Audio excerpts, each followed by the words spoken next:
This regular meeting of Council.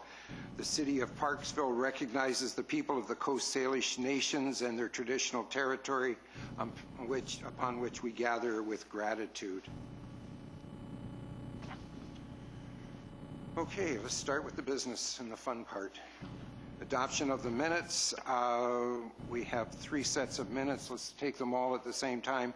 And do I have a mover and a seconder for the recommendation? Moved by Councillor Greer, second by Councillor O'Brien. Any errors or omissions? All those in favor? Opposed? Carried. Thank you. Approval of agenda. If I may have the Council's approval, I would ask that we amend this evening's agenda. Do I have a mover and seconder for the following recommendation as outlined in the agenda? And what that means is that we're going to add a special business item in the form of a closed council meeting pursuant to section 91-E and I of the Community Charter be added to the November 19th council agenda prior to adjournment, that the November 19th, 2018 council meeting agenda be approved as amended. I need a mover. Moved by Councillor Patterson, seconded by Councillor Chandler. Any errors or omissions? All those in favor? Opposed? It's carried. Presentations. We have several very important presentations tonight to members of the Parksville Volunteer Fire Department by Fire Chief Norris. Chief. Thank you, Your Worship. I'd like to thank Mayor and Council for the opportunity to recognize the service of our members here tonight. All the members we're recognizing this evening are volunteer on-call members with our department. These members all have other careers. However, they find the time to serve our community as firefighters, and they're really the backbone of the service delivery model that we run here in the City of Parksville and our fire protection area. Tonight we have 3 presentations to make. We have a 20-year federal exemplary service medal presentation. We have a 25-year Parksville Fire Department long service medal, and we have 3 members that have completed the NFPA 1021 Fire Officer Level 1 standard, which is the standard for fire officer professional qualifications. At this time, I would ask Mayor Main to join me up front to make the presentations.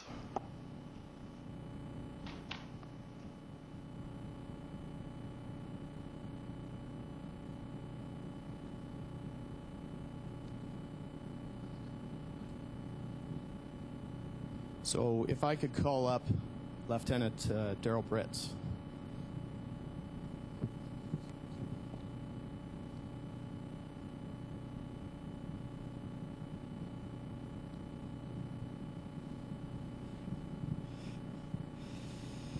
Hey, Lieutenant Daryl Britz has been with the Parksville Volunteer Fire Department as an active member since January of 1998.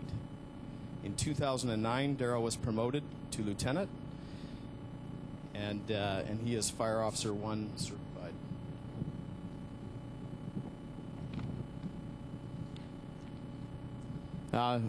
For his paying job, Daryl's a teacher here in District 69. Daryl's background in education has been a real asset to the fire department over the years. Not only has Daryl used his teaching education to enhance training he delivers to our members, as well as helping our instructors become better teachers themselves. Daryl's also active. He's an active coach in many sports, which is a whole other body of skills and experience which has served us well in the fire department. Daryl's family has always been involved with the department, and his kids are true fire hall brats, I'd say, growing up as part of the fire department family. Additionally, Daryl's parents, sister, Gal, have all assisted with our food drive in preparing food for the hungry legions of members that are out collecting, which they just finished this past weekend. Called Britzy by those who know him well, Daryl's an enthusiastic and somewhat competitive member of our department, but by harnessing that energy, both traits have served us very well. Daryl's one of those members who we can rely on to get things done, and he models honor and integrity while doing it. For the last 2 years, Daryl has been instrumental in leading our food and toy drive campaigns. This year's effort, held just this past weekend, has brought in over 26,000 pounds of food and over $27,000 in cash donations. So in no small measure due to the coordination, planning, and organization of Daryl. So it's my pleasure, along with Mayor Main, to present Daryl with the 20-year Federal Exemplary Service Medal on behalf of the Lieutenant Governor. Congratulations, Daryl.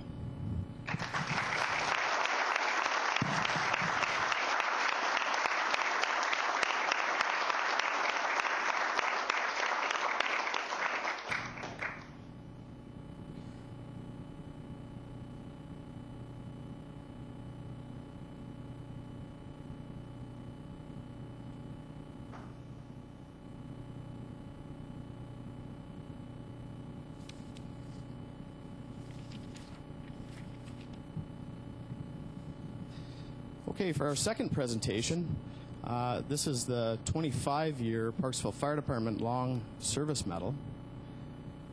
I would like to ask PVFD member Tai Long to join us up front here. Come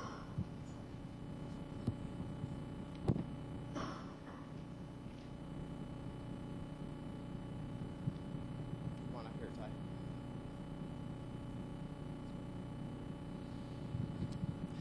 Okay. Tai joined the department in January of 1993, and he's now our second longest-serving active member. We met Tai through his participation in programs associated with the then Parksville District Association of Community Living, now known as Inclusion Parksville Society. Tai participates along with our members during training when he is comfortable doing so, and he provides support during fire department operations at incidents when he can attend. Tai participates in our socials and our fundraising events and during our membership meetings, where he is never shy to share his opinions and his stories. We can only hope that Tai's experience as a member of the Parksville Fire Department has been a positive one. I know our members and past members who've served with Tai have learned a lot from him. It's my pleasure, along with Mayor Main again, to present this special Parksville 25-year service medal in recognition of our Tai's outstanding service to our community and organization, to our friend and coworker Tai Long.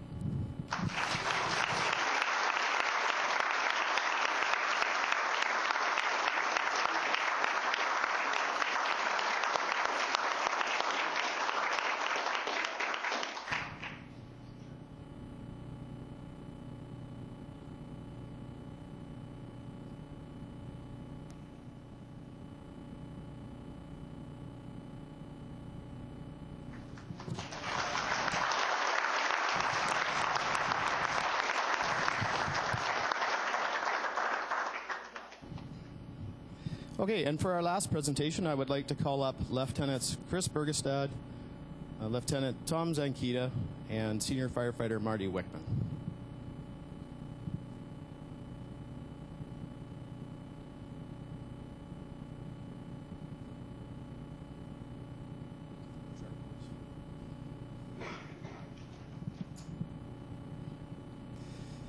The City of Parksville and the Parksville Fire Department recognize the importance of education and training in order to provide a competent and effective fire and rescue service department. In order to achieve effective service delivery, we provide training to our members encompassing all facets of the fire and rescue services that we deliver. Delivering high-level quality service, completing training, and maintaining a high competency takes a tremendous amount of dedication and time. It's very much like having a second job. It's a huge commitment. This evening, we're recognizing the efforts of these three of our members who have completed the benchmark milestone for Fire Officer Level 1, known as company officers. These members have gone from the role of firefighter to the role of supervisor, and they are now moving into the realm of leading people and strategic decision-making on emergency scenes. This certification alone represents over 100 hours of training. Along with Mayor Main, again, it's my pleasure to congratulate Lieutenant Chris Burgestad, Lieutenant Tom Zankita, and Senior Firefighter Marty Wickman on the achievement of Fire Officer Level 1 certification, the standard for professional fire officer qualifications. Thank you, gentlemen, for your hard work and your dedication.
We have one delegation tonight, the Parksville Community Center Society 2019 annual budget.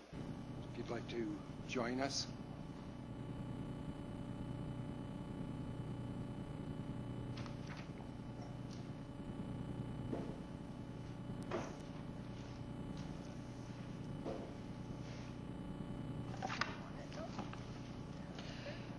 Did you want to have it up there? The actual budget?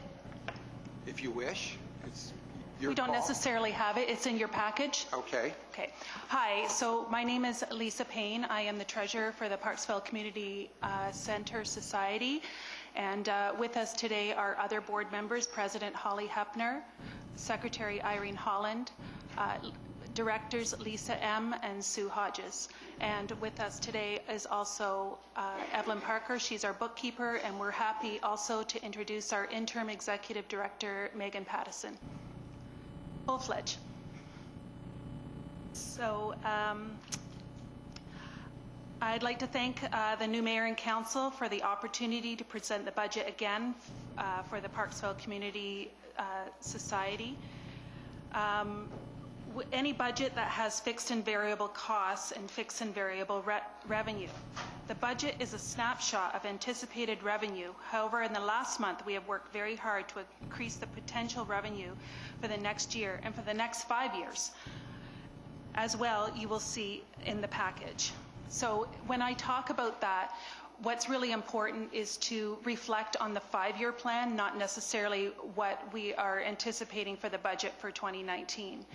Because when we talk about the budget, we want to make sure that we're reflecting on what we're projecting in the future, not necessarily where we have been or where we are today. Sorry, it's on my phone, so I'm reading off my phone.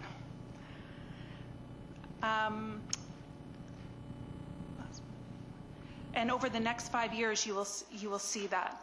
Our interim executive director has a marketing strategy that includes a partnership with the RDM programming for adults and children, offering of wedding packages, and bringing back movies for families, teens, and adults. Our goal is to make the community center the best place to hold either a gala event, the next meeting, or family activities. In line with the findings of the KPMG Business Analysis Report, we are ready to launch into a full-fledged strategic plan, and we've already started that process. Once we're completed the plan, we'd be happy to share it with our stakeholders. Every board and staff member, and that includes all the staff at the center as well, is committed to ensuring that it is a community hub. So if you have questions of us in regards to the budget, if that's okay, Mayor, we'd be happy to answer them. We'd be glad to. Does anybody have any questions? Councillor Greer. I guess that's close enough. Thanks very much for your report. It sounds like you're well organized compared to past years. I was just looking at the required items that you need for a total of $260,000. Were you expecting to get those items this year? Do you mean in terms of revenue? No, this is what it's going to cost. I believe these are extra items that you require. Well, once again, Councillor Greer, we have fixed cost and variable costs. Fixed costs include staff wages, hydro, any of the things that we have no control over in terms of what it's going to cost us, and then we do have variable costs. So that number is reflective of what we've seen from the past and what we project moving forward. I understand that, but you've got some extra items here. I don't know whether you're expecting the city to pick this tab up this year. There's a number of items, the tables, cutlery, dishes, and all those type of things. You want to I understand you want to replace all those. I don't know what you're... They're not added items? Can you refer to a specific line item? Because I'm sorry, I'm not exactly sure what you're referring to. Well, it looks like this here. Oh, you're looking at the capital. Page, have you got the full agenda there? Yeah. It's page 24. Oh, in your package is page 24. I actually just have the budget. Yeah, so, okay. Yeah, I see. So expenses included. So that's that. I just wanted to know whether these are items that you're requiring this year or not. Yeah. No, and under the operating agreement, the capital actually is picked up by the city. Capital budget is picked up by the city. We just do the operating budget. Right. Yeah. So these items, I don't think you've answered me yet. Are these items that you want and you're requiring this year? No. Or just what you need eventually? Yeah. So if you look across that table, there are certain numbers, for instance, audio, sound, and equipment. I don't know if you've actually tried to have quite a few people in the in the Chrysler Center, but the sound equipment is not on par with any of the sound equipment anywhere else. I agree with that. Yeah. Yeah, good. So you're just looking for that item this year then? Yes. That's good. Thanks. The 260 total just kind of threw me a bit there. That's good. I understand. Thank you. Thanks. Are there any other questions? Councillor O'Brien. Thank you so much for your presentation. I just have a quick question, just to understanding under the revenue column, the operating revenue, when you have the breakdown for the facility rentals, if you would. I noticed that for 2019, your budget revenue, anyways, for the Chrysler Theatre rental as such is $10,000, and yet in the Gary Oaks room, the much smaller rooms are $21,000. So it surprised me so much. I thought that the Chrysler Theatre rental would be your biggest revenue source, and it doesn't appear to be so. And which obviously that's what it's generating. Does that have anything to do? And maybe you can explain the process a little bit more to me for the amount of for the rental rates in the Chrysler room, especially. What is the process like? I understand sometimes there would be times that when you are requested to do a fee reduction or fee waiver on various rooms and so forth for various groups and so forth. Is that a regular occurrence? And what process is followed in case someone asks for a waiver, which is now not going to appear as any revenue, if it's a no charge or a reduced cost? How does that process work? 1 second. Megan, are you able to answer that question?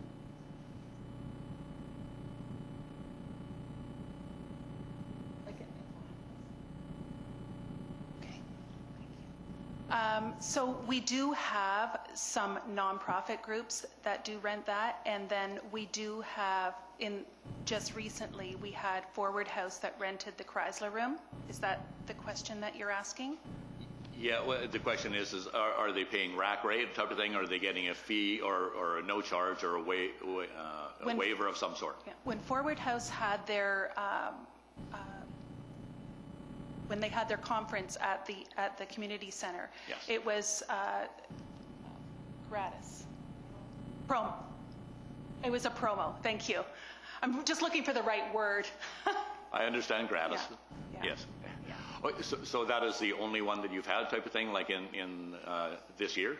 Yes. Okay. Oh, there would be Breakfast with Santa as well, which is also a promotional area for the Lions Club and helping out within the community. Okay, so there's only 2 in this particular year then, to date.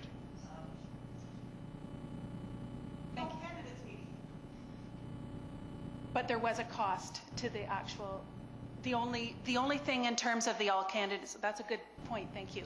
The only cost for the all candidates meeting is that we allowed the person who was organizing it to have the hall. Any other costs in terms of sound or anything like that was the cost of the person putting that on. So what I'm getting from you then, it sounds like it's the exception. It's not like a regular occurrence. It's like 2 or 3 type of thing per year. Right. So it's not really affecting revenue at all. Absolutely not. Okay, In fact, moving forward, we see a huge increase in their revenue from the 3 things. 3 of the things that I actually named: the RDN, wedding gala, and movies at the center. And because we're going to be doing the strategic plan, we anticipate that we'll have more coming forward. That's excellent. That answers my question. Thank you very much. Okay, good.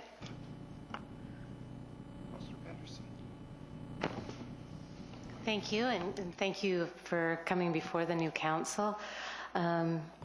It's a question that's been asked of you in the past, usually at this time of year, is if you expect to make your budget of 2018. Yes, we do. Awesome.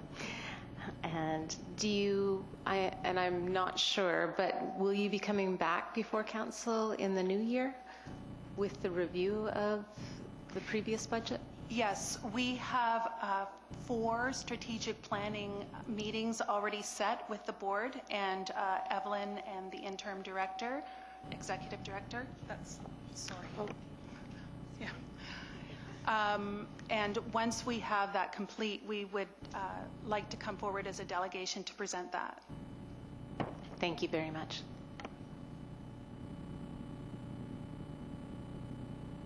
Good evening, and thank you for your report. As the liaison for the city with the PCCC, I'm very much looking forward to working with you all.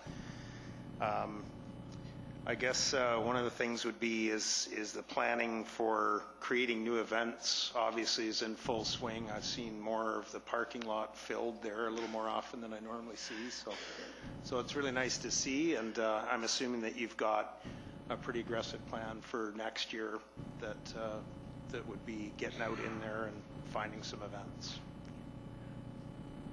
Okay, if I address? Yeah. Okay. We look forward to working with you as well, Councillor Chandler, and just to put it in perspective, this is our busy time of year, so that's why the parking lot is full.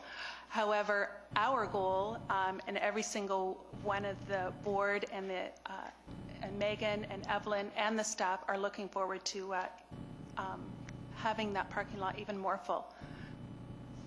And the center, of course. Excellent. Thank you very much. Thank you.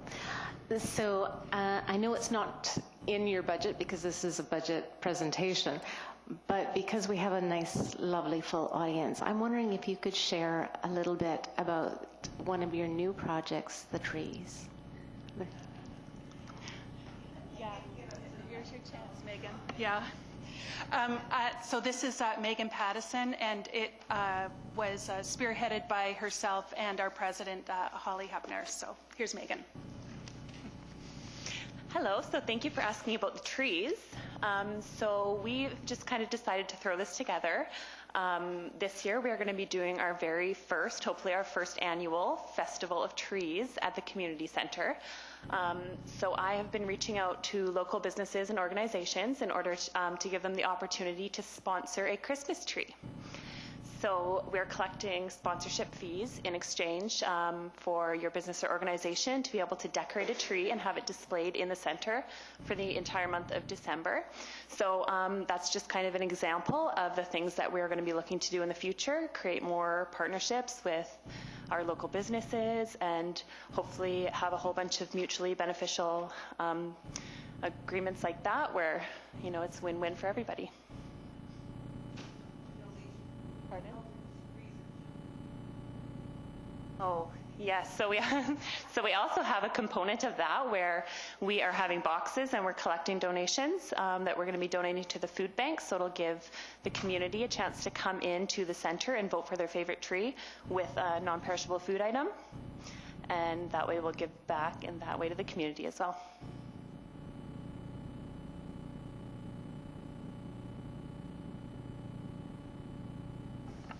Thank you very much for your presentation. Council will review the information that you have provided and bring this item back at the next meeting for further consideration. Thank you. Thank you.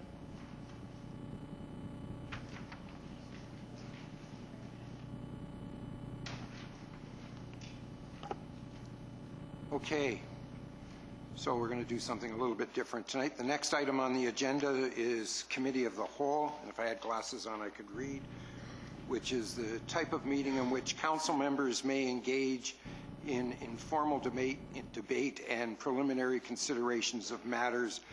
In Committee of the Whole, council may consider and provide recommendations that may be formally adopted upon resumption of business in council. So we're going to go into a Committee of the Whole to have a conversation, and it's pursuant to Council Procedure Bylaw number 1541. A Committee of the Whole can be convened by resolution. I need a mover and a seconder for recommendation to convene Committee of the Whole. So I need moved by Councillor Chandler, seconded by Councillor Wilson. All those in favor? Opposed? Carried. So we are now in the Committee of the Whole.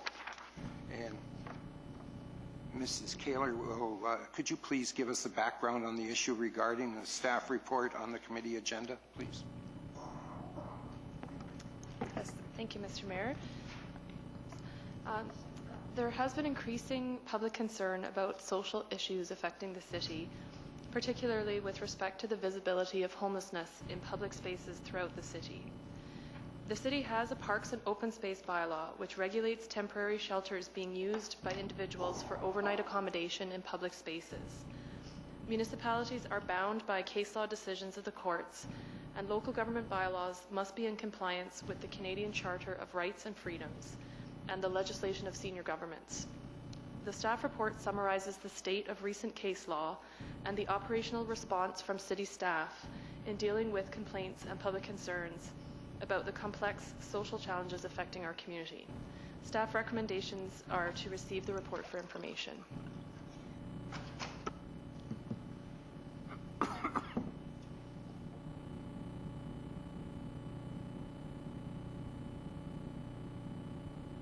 Now ready for discussion.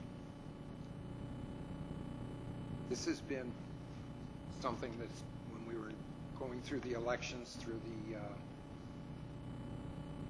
on our door knocking, this was something that came up on a very, very, very regular basis. The consideration for homelessness, what we were going to do about it, why weren't we throwing people off the parklands, why weren't we arresting people that were doing things, all of these things that are really, really dictated by either the courts or provincial laws. So we thought we would have this conversation tonight so that we could explain to the public and to our members of council exactly what we're trying to deal with. And then this afternoon we've seen pictures coming through on the internet of this horrendous mess in the forest that, of course, it was written that it was Parksville. As we found out, it wasn't in Parksville, it was out in the regional district of Nanaimo. But, you know, it's just not a good situation. We need to come up with solutions. And every community right across this province is addressing this same problem. It's not like Parksville is the only place that's doing it. We've seen down the road at Nanaimo, the 300, I think it's 300 campers that they had in their downtown core. They're starting to move them out, and they've got until the end of the month. You know, there's concerns there for us as well. So we need to have some conversation on what we think we should do, what we think we want to do. So I open it up for council to have that conversation.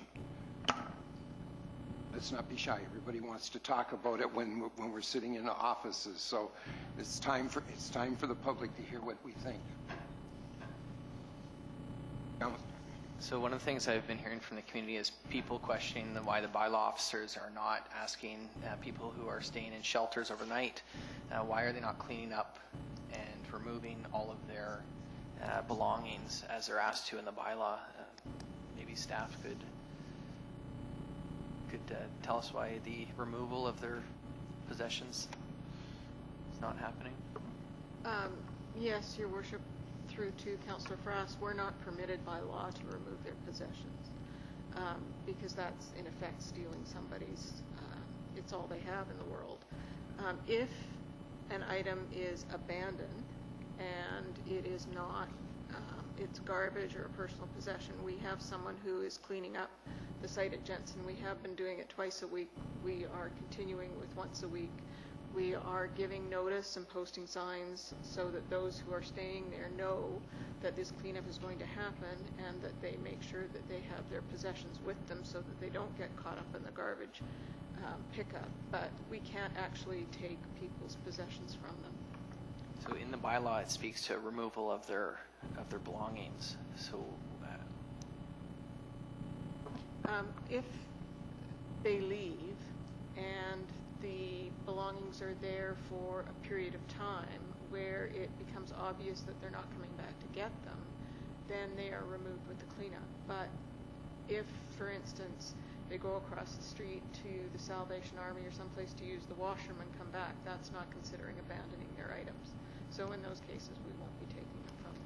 So for how long are they allowed to occupy land until that they are asked to pick up their things? Because the way I see it is when they're talking about erecting a shelter, I don't believe that just to be having the poles set up and then just dropping the poles. I see a structure as the footprint it belongs to. So yes. when they're not removing their shelter like it's asked, so I even clean up their tent. At some point they're occupying the land where the rest of the public is not able to enjoy it as well. There's a couple of different issues you've touched on there, Your Worship, through to Councillor Frass. First of all, they have to take down their tents from 9 a.m. until 7 p.m. when they can put them back up. Taking them down does not mean they have to actually remove them from the property. Taking them down just means that they can't be erected on the property between 9 a.m. and 7 p.m. With respect to their property just being laying on the ground, if they're with their property, the property hasn't been abandoned, then that's perfectly legal for them to do. It's public land. Now, when you talk about competing uses of the property, it really doesn't apply in parkland because the parkland's available for anybody. Actually, that's not parkland, just to be clear. This Jensen Street property that we're referring to isn't park, it's public land. And the courts don't differentiate between park and public land. If it's public land, they're allowed to be there. And there is no time limit on how long they can sit there or stay there or be there. The time limits only refer to the erection of a tent or a shelter that they sleep in. Councillor Thank Greer. you. Well, to me, this is a huge problem, of course, right across the country and around the world, I'm assuming. And I think the governments have tried to put it on the cities to look after these people, and there's a variety of different types of people. But I think it's really something, if we're going to solve the problem totally, I mean, everybody is agreeable that we need some social housing, but we also have people with addiction problems, mental problems, and these problems are too large for the city to look after. My feeling is the federal government spends billions of dollars in other countries helping other countries do a variety of things. And I think they're jerking their duties when they don't spend $1 billion or whatever it might take to put housing across the country for rehab situations and those for mental conditions as well. It's up to them. This problem is only going to get worse, and it's a very, very large problem for us here. We could probably handle social housing to help people in low income and people that are homeless, that are clean living people. I'm sure we can look after them one way or another. But the other problems are going to get larger and larger, and they're going to create more and more havoc for everyone. So somebody other than the city of Parksville has to jump in and help us, and this should be done right across the country. And I've said this before, the federal government, provincial government, it's not good enough for them just to give us money and throw the problem over to us. I think they have to step up and do a better job. Thanks. Councillor Chandler. Thank you, Your Lordship. Just a question in regards to this for city staff, if I may. When it comes to the bylaw, I've seen it written in our official bylaw, section 4 of the official bylaw, that it states that there must be removed all the different items, and we've already touched upon that.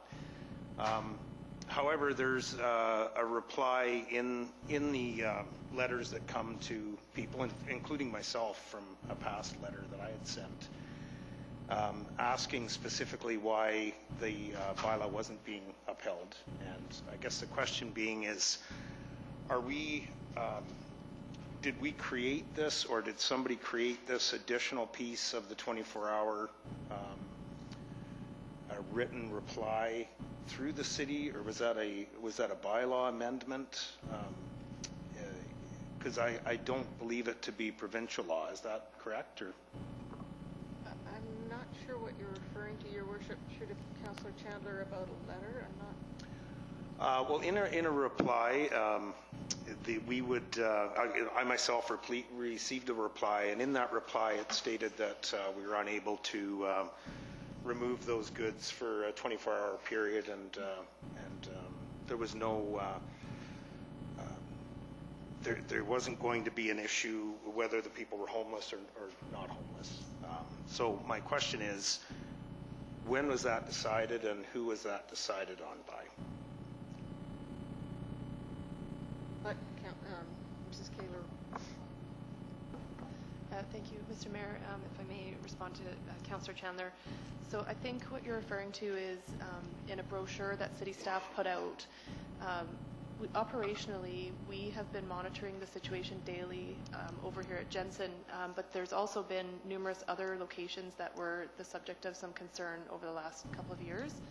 So what we had decided was if an item is clearly abandoned, so when the officers show up, it's been sitting there for days, you can tell if it's wet or exposed to the elements, they would just deem it to be garbage and remove it.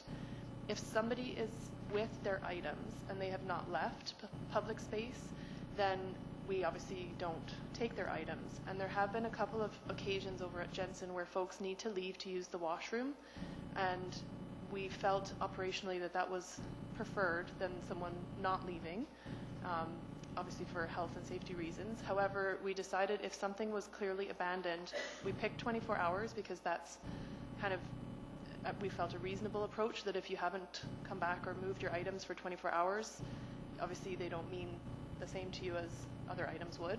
So when the officers are there daily, sometimes more than once, so they can tell if something has been left untouched for 24 hours, and they've been removing those items. I think part of the confusion that we're seeing, our bylaw states that you have to remove the items, but I guess what we didn't put in the bylaw is when you leave the property. We cannot force somebody to leave. However, if they choose to leave, they must take their stuff with them. So I think there has been some confusion out there about how that's worded. If we could force someone to leave at 9, then they would be leaving at 9 and taking their items. But all we can do through numerous legal seminars that we've been to and talking with municipal solicitors on this issue, all we can do is regulate the structure itself. We're not actually permitted through bylaws to regulate a person's activity. If they're just passively sitting in a park or on a bench, there isn't a bylaw is not the right tool to address those kind of human behaviors. But we can regulate structures. So in order for it to be considered a structure, it has to have some kind of height, and we did define what we felt was a temporary structure in the bylaw so we could enforce them being removed. The intent was that if you're having to take everything down and kind of decommission your structure every day, you don't see the growth of, if anyone has been down to Discontent City in Nanaimo, where it's like there's way more than just a tent. There's kind of a permanent structure starting to form. So that was our goal, was to try and eliminate those things from taking off, I guess. So if I may, I just would like to ask, prior to the election, there was removal of these goods that were on that land. And since then, it seems that it's been let go a little bit. I'm not saying it's been let go on purpose. I'm just saying that it appears that it's been relaxed a fair bit just prior to.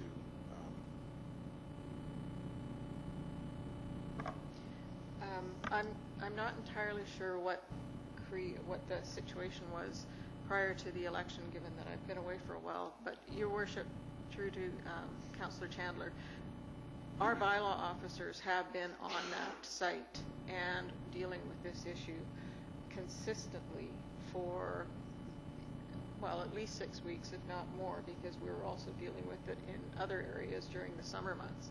So our bylaw enforcement practices have not changed at all before or after. I mean, the circumstances of who was there may have changed, but our bylaw enforcement practices have not changed at all. Thank you very much. With that being said, in light of the comments a bit earlier this evening about the concerns and the safety, the community safety, myself personally, I feel that if somehow we could enforce the bylaws a bit more vigorously, I think that would ultimately help in that situation. Thank you. Councillor O'Brien. And through Your Worship to CAO Comas, if I may be on the same line as Councillor Chandler.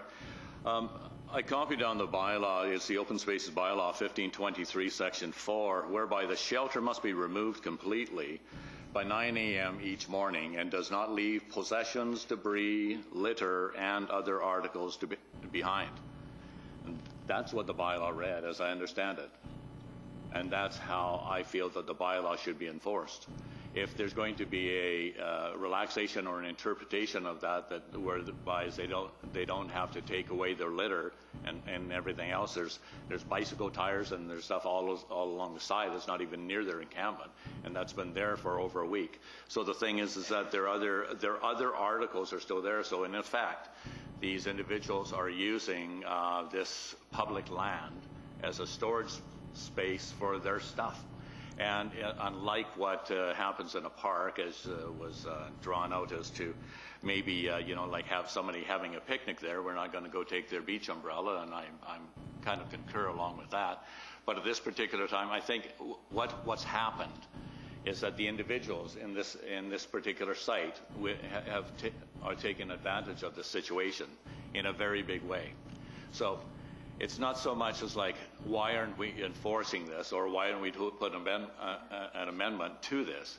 My question is how can we come up with a better system, because we are being taken advantage of, you get that. And what has happened other locations in British Columbia, which is where most of the transient population have a tendency to camp just because of our climate.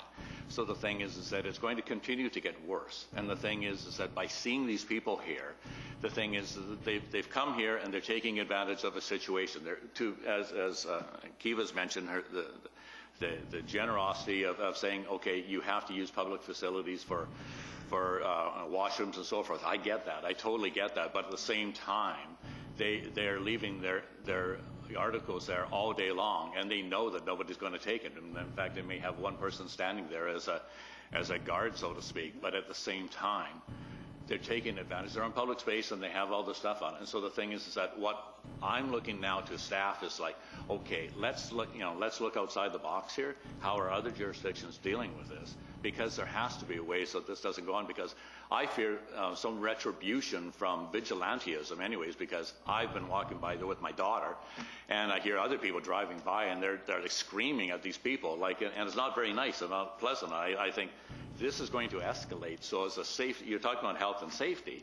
I think it's a health and safety issue, not only for the residents and business people of Parksville, it's also a health and safety issue for the individuals. And I think we have to do something to say, this is not encouraged behavior. We want to discourage this behavior. So if I may, suggest as a stopgap right now, these areas are deemed as key sensitive areas. And before I get the cotton on here, these are key sensitive areas that have already been, there have been other designations throughout Parksville, including the community park, Springwood Park, and the Ermineskin wetlands as well has also been now a key sensitive area, which prohibits overnight camping in the park, period, because it's a key sensitive area. So I suggest that then we declare the area surrounded by Jensen, Alberni Highway, and all the way right through this building to the PCC at the end of it, because the individuals are camping and sleeping underneath the awnings and the steps under here, which makes it hell for the staff to come into work early in the morning. Make that a key sensitive area, which says you cannot camp overnight, as well as if we would also include the Jensen Greenway that is just constructed along Corfield there, and to make sure that that too is designated a key sensitive area. Whatever terminology is necessary to make that happen, I think that we have it within our abilities to do it. You were able to do it very quickly for Ermineskin wetland and so forth, and I really believe, and this would stop the camping altogether. Your Worship, if I may address Councillor O'Brien, the issue of homelessness and homeless camps did not originate on Vancouver Island. It has been going on for years in the Lower Mainland and gradually moved its way over to Vancouver Island, as most things usually do. Abbotsford, Chilliwack, Maple Ridge, City of Vancouver, City of Surrey, all of them have these same issues on a much larger scale than what we have. And then it moved into Victoria and throughout the Capital Regional District. Again, much more severe problem than what we have here. The courts have ruled that we are very limited in how we can deal with this.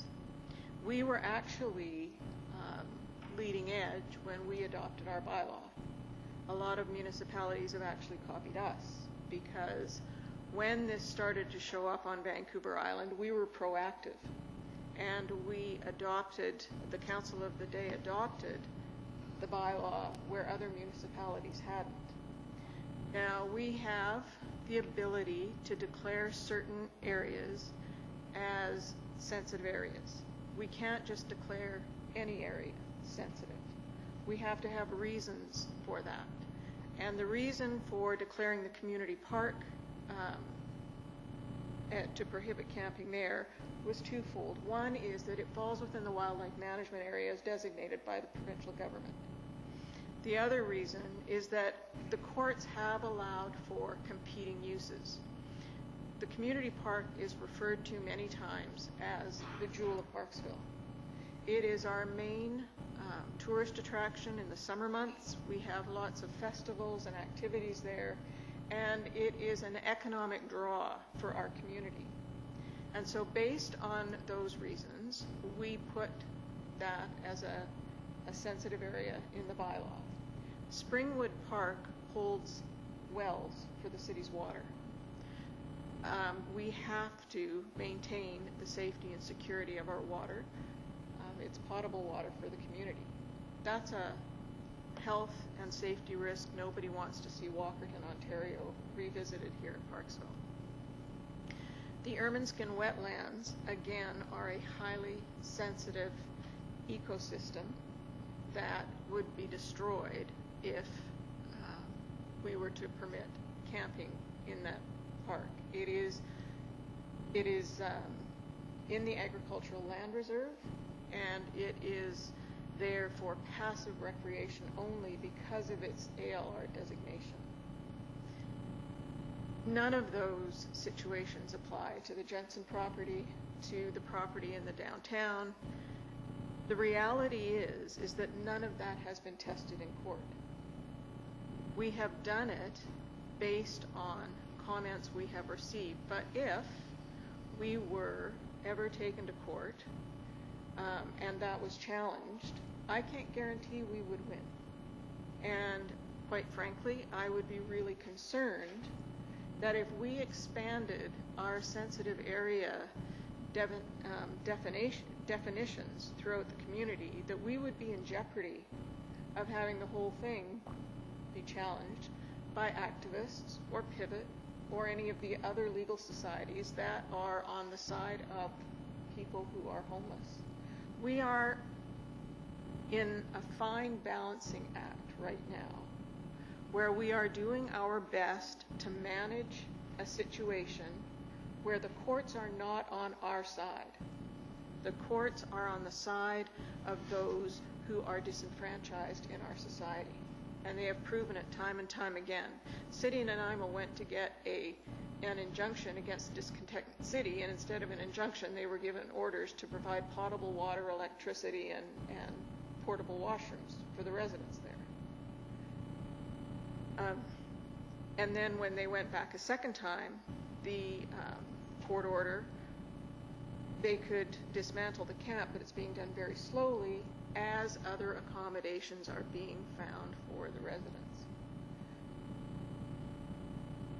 The courts have said that people are able to camp on public land. The courts have said that they can have a tent or a structure erected between 7 p.m. and 9 a.m. It used to be 7 p.m. to 7 a.m., but one of the activist organizations went back to court and they extended it to 9 a.m. So the reality is that we are doing the best we can. It's costing the city money. We have been cleaning up that property twice a week. We're down to once a week. Our bylaw officers are there 3 and 4 times a day, trying to work with the people that are there to keep it clean. They've posted signs with rules on it about respectful behavior, about picking up after yourselves, about doing those things. And to a certain degree, it's working. It's not perfect, but it's better than it was. And that's what we are continuing to do. And you talk about mental health and addiction and all of those issues. We can't discriminate.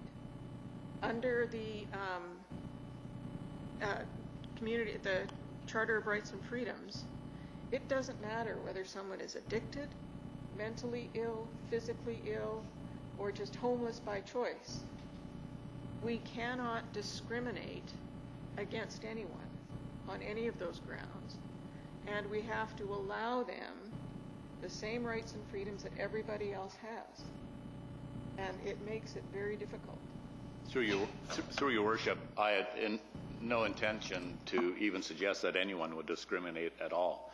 However, I do go back on the key sensitive areas as to identifying an area as key sensitive.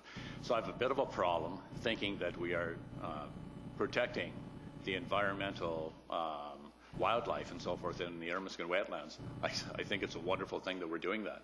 But I really believe that we could actually come up with also the same argument that the health and welfare of the citizens and the businesses and the people that are in this area, their health and welfare is affected very severely by the individuals there, because quite frankly, it's taken away their safety and security. And the businesses are saying that the vandalism has gone up in the area since these people have been hanging around in the park. And the other thing is that I'm not looking to discuss, what the Supreme Court's saying. All that I'm saying is use the available laws that we've used as key sensitive and just make it work for these particular projects. The thing is that in other areas and other jurisdictions throughout the world and so forth, that they have taken the stand, the same thing as what you've said, but instead of camping in very visible areas where they're creating somewhat of a havoc in the neighborhood, so to speak, they're being allowed to camp in the bush and so forth, as long as they don't destroy the area, as long as they don't cause a problem. And they turn a blind eye to the fact that they're on public land and so forth. And that is what I'm suggesting, is that maybe at this point, maybe we can look at some ways of coming up with a solution to stop that. Why is other areas like Sydney and so forth, other areas, why do they not have camping in their public parks? And they, in the very center of town and so forth, they're hidden off in the other areas. But anyways, there are other areas that have managed to get rid of this. All that I'm saying is that well, we can agree to disagree then. But I really believe that we should look at ways of not getting this, not helping the residents and businesses of Parksville. Like, I think we should be looking at solutions as to how we can help them. My thoughts. Thank you.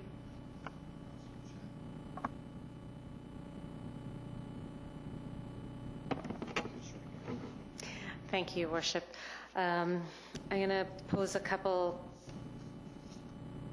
topics and that we don't like talking about. I know that we've undergone some extra costs in our budget for cleanup.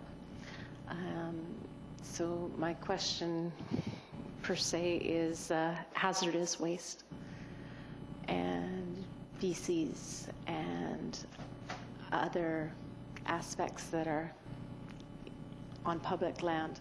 So I'm assuming that that is done by the contractor that has been hired, and that we're not having our bylaw officers or staff or anyone else subject to hazardous waste or anything to that effect. But it's out there, and it most definitely is. So I only see that our costs increasing. And so part of my question is, we now have bylaw officers that are engaging with residents of no fixed address, which really isn't part of their job duties. So if you'd want to touch on that for me first, and then I have two other follow-up questions. Certainly, Your Worship. Through to Councillor Patterson. The bylaw officers are not peace officers. They are not there to hold up provincial or federal laws. They are there to enforce our bylaws. And where our bylaws have said that people have to take down their tents by 9 in the morning, our bylaw officers are there around 9 in the morning to make sure that the tents have come down. And I'll just interject. And that when I said that, I think that our bylaw officers have other things that they should be doing and could be doing. And unfortunately, it's become a bit of a tax increase for our residents in Parksville, because now they're doing other that weren't in their job duties when we hired them. well, their job duties are to enforce city bylaws. So regardless of the bylaw, it's their job to enforce it. And they've been doing this now for about 3 years, since we've had the problems down at Sutherland Stairs and up on Despard and in the other areas where we have had these issues before. I mean, it's what they do. What they do not do is put themselves in harm's way. If there are any issues, if anyone is belligerent, or if there are any concerns about weapons or other things, they call the RCMP. And the RCMP are very quick to come. But the RCMP's hands are also tied, because they can come in and keep the peace, and they can tell people to settle down, and they can take them away for a day in jail if they're being violent or they're violating a provincial statute or a federal statute in some way, and they'll take them away, but they're not held for very long, and then they're released by the Crown, and then they're back at it. And you know, you talk about vandalism.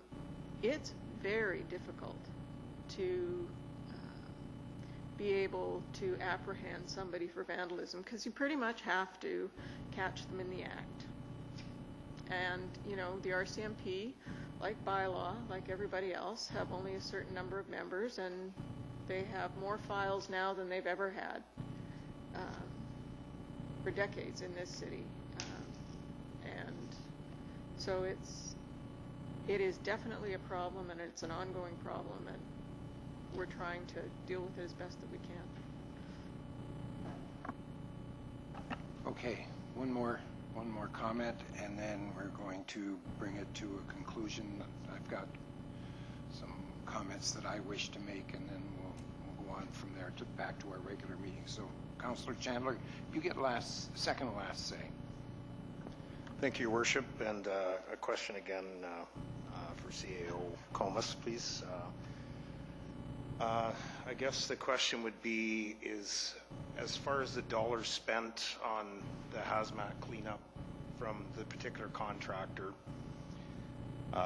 and some of the other extended costs that we're seeing here,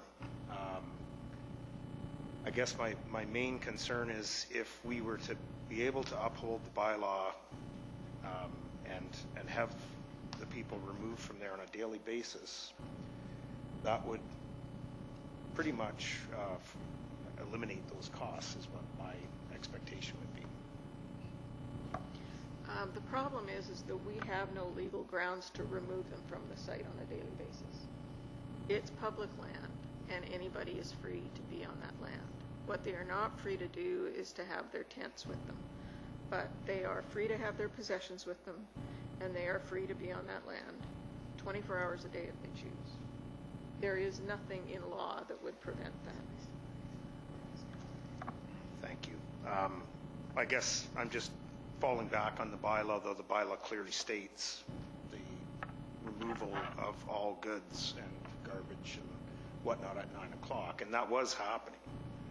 So it's not 100%, but it's, I mean, there's certainly, I don't think at the last 2 weeks I've seen anything fully removed from there. Well, as we've discussed before, if somebody has their tent with them and their bag with them and their shopping cart full of their possessions with them, then they're allowed to do that. You know, if there is refuse on the land, if there is garbage, if there is litter, then they should be picking it up. They aren't, and so yes, we could go out and ticket them for littering, but it's kind of, what's the point? They have no money to start with, so how can, I mean, it's just, it's pointless to ticket them. So the bylaw officers go there, they talk to them, they try to get them to clean up, and we bring in the hazmat contractor once a week now. It costs us about $250 a trip for him to come in and clean the site. And we're doing that once a week now. And one of the things that we've been trying to do to help with that and to mitigate those costs is to get the people to put their refuse in one pile, so that when the contractor comes in, he still has to sweep for needles on the site, but at least everything is in one place and he can take it all away. I mean, I understand your frustration, believe me. I really do, and I understand how unhappy the community is, but we have very limited options to be able to deal with this problem. And until something changes at the court level, it's not a problem that's going to go away for anybody very quickly. Okay. Purpose of a committee of the whole is to have these type of discussions, and they're good discussions to have. We're sitting in a very precarious situation right now. There are 300 people that are being evicted from their place of residence, I guess, for lack of a better description, down in Nanaimo, in the tent city there, and they're going to be looking for some place to go. And if they follow the trend that has happened, it seems that they've been moving northward along the island. Just by geography alone, it says that we have the choice, they have the choice between coming to Parksville, going to Courtney Comox, or going to Campbell River, and then after that they've kind of ran out of any place of any significant size to go to. So we have to be careful. It's an interesting situation. I've been on this one and yelling and screaming at staff and saying, what are you doing? And I went through this whole thing of frustration, and I've come to the conclusion that anybody that comes up with the answer to this will be the next Prime Minister of Canada, because there's nobody else that's going to be able to figure this all out. It is very complicated. These people that are on the streets, they're being coached now. They know they're getting legal advice from somebody. We know that for a fact, that they quote to our bylaws officers, oh, in so-and-so versus so-and-so, this is what happens, and we don't have to do that because of this. They are more knowledgeable than most of all of us sitting in this room. They, you know, it's just the way it is. Part of our biggest, not part of, I blame a significant portion of our problem here in Parksville and every other community in British Columbia is the courts. The courts have deemed that this is against their civil rights, it's against the Charter of Rights, it's against everything that. I don't believe that to be the case. I believe that we all have rights, and we all have rights to enjoy our parks the way we want to enjoy them, not dancing around and moving around tents and piles of garbage and so on. I think right now what's happened is that this has only been taken, as far as I know, to the Supreme Court of British Columbia. God knows why. Nobody's had the guts to take this to the Supreme Court of Canada. And let's put it on the table now and find out what's going on. And I blame I'm suggesting, and I will be going to see them first of the new year, the Union of BC Municipalities, and say, why aren't you taking this on? As you know, they take everything else on. Why aren't we going to the Supreme Court of Canada and challenging what the Supreme Court of BC has stated? And maybe we can get some of our rights back that we deserve. That's the way I look at it. But until we do that, we have to stay within what the laws allow us. We have to make sure that we don't antagonize the activists. I read just recently in the last week or so that there's only about 40 people that are going to be moving into these new houses that are being, these new homes that the BC Housing is providing for these tenters in Nanaimo. The rest of them are what you almost want to call activists. They are there to stir the pot and move on. And they're stirring the pot now. If we make it totally impossible for everybody to, or for anybody to live here by cutting out all of this, they're going to come in here with a vengeance on Parksville. So let's work within the law. Let's make it the way it's supposed to be, and let's get the UBCM to take it to the Supreme Court of Canada, and let's get our rights back as citizens. That's the only suggestion I can make at this point in time.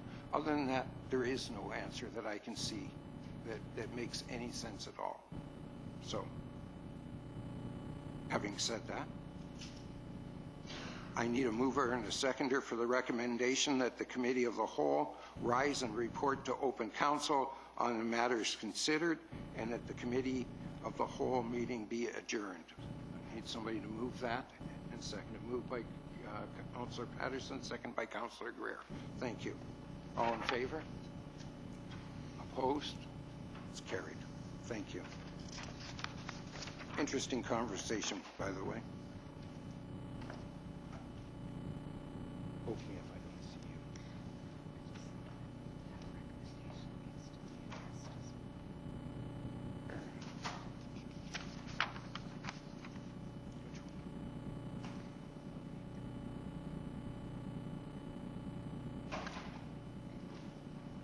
No, that's the one we just passed in here. Yep.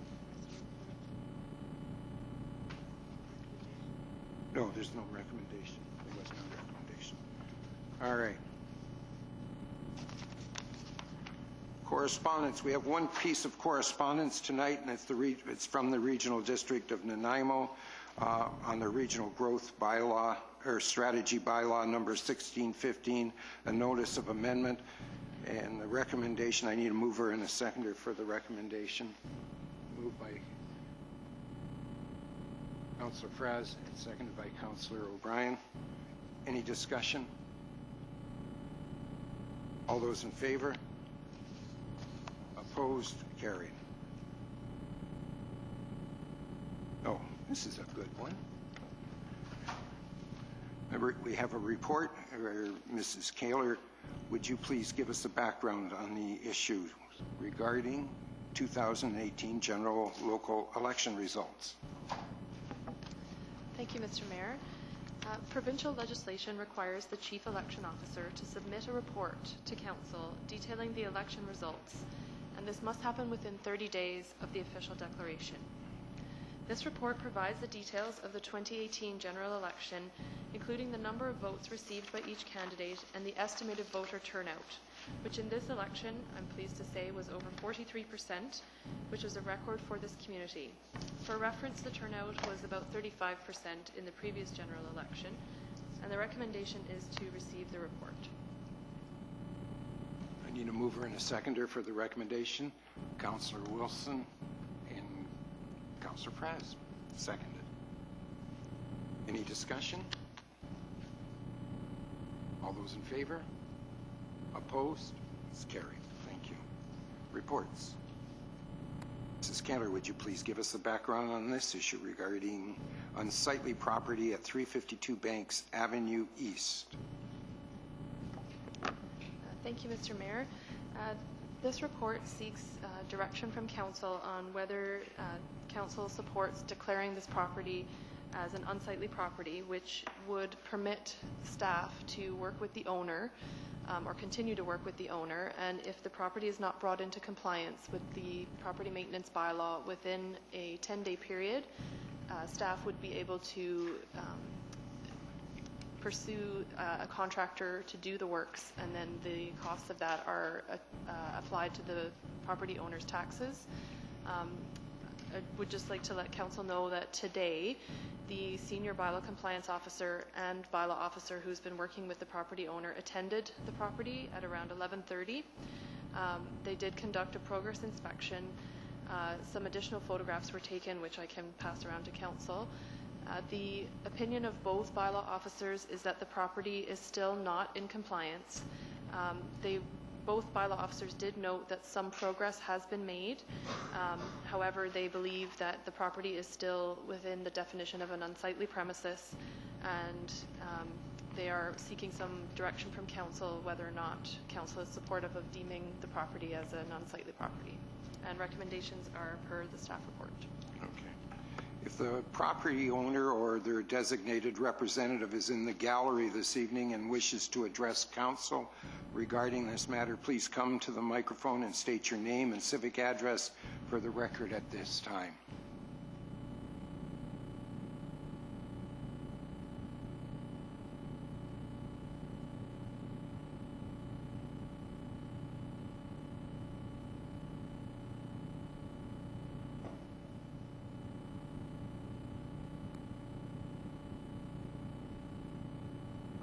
Good day. I'm Harry Haggard. I live at 352 Banks Avenue East, and I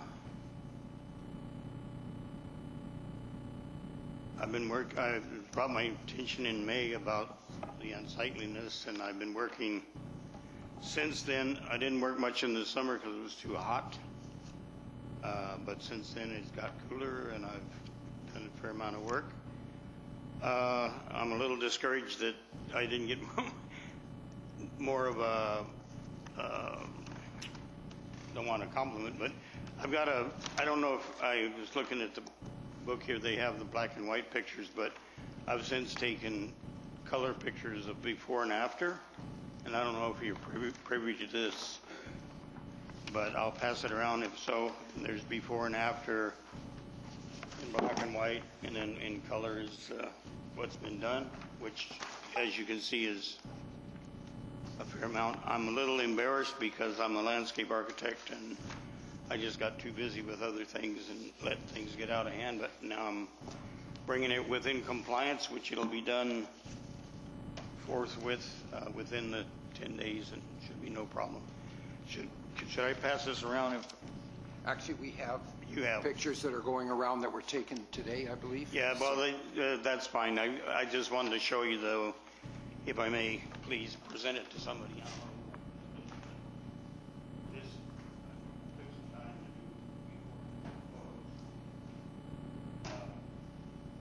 Thank you.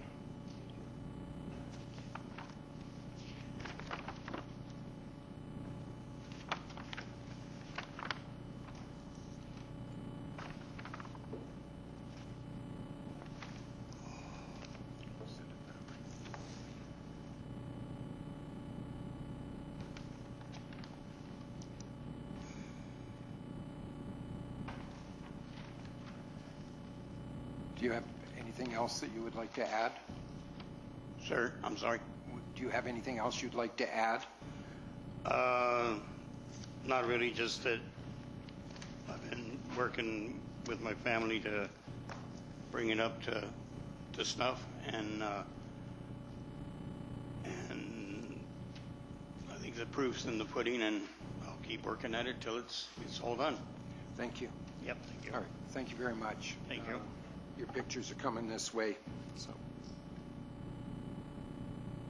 Okay, thank you very much again. Your Honor?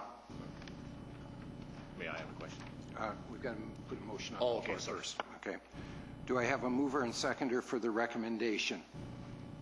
Moved by Councillor Wilson, second by Councillor Greer. First off, are there any discussions or questions for staff on this? For staff? Okay. Councillor Patterson, then Councillor Greer. Thank you, Your Worship. Directed to our CAO.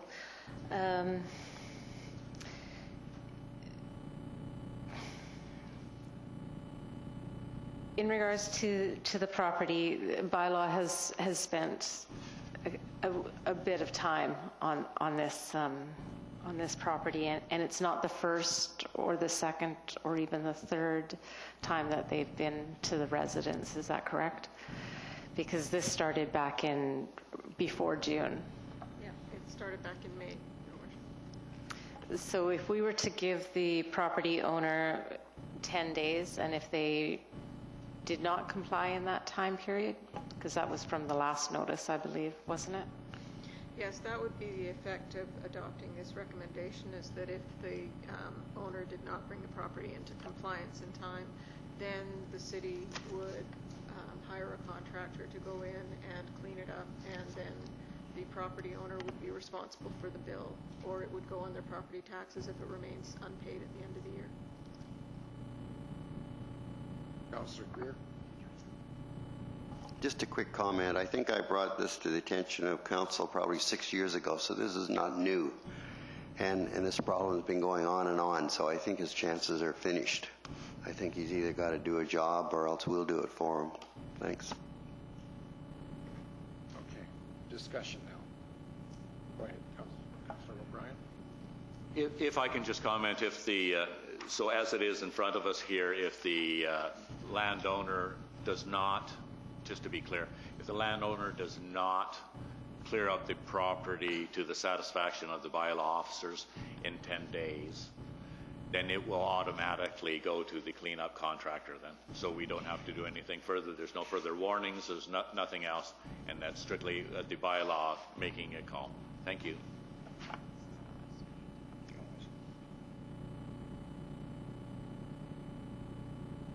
Any other discussion? All right, we have the question on the table. All those in favor of the recommendation? Opposed? By the way, that was a yes for me too. So, yeah. Opposed? It's carried. Thank you.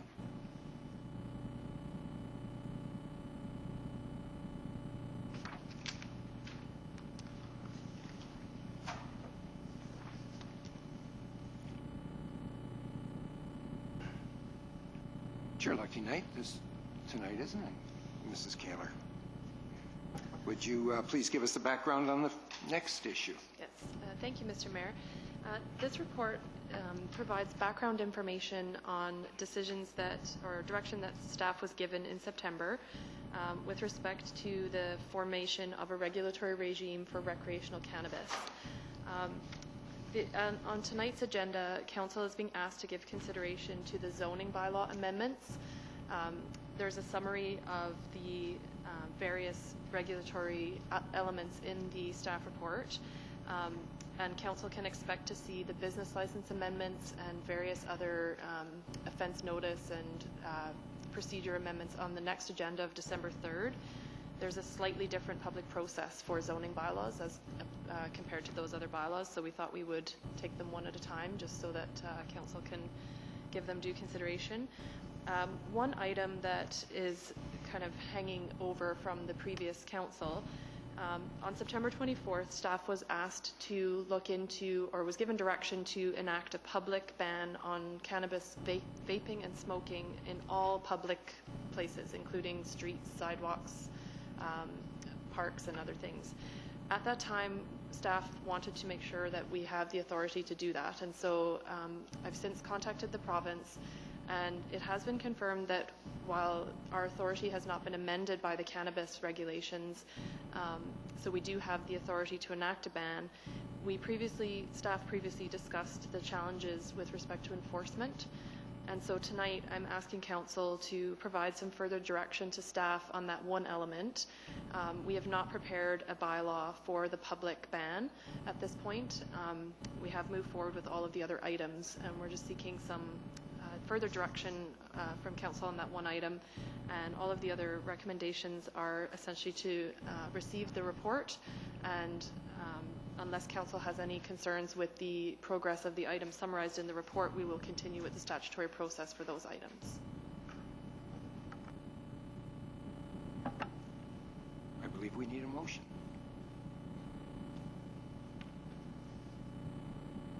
So we've got a choice, pardon me. We have a choice.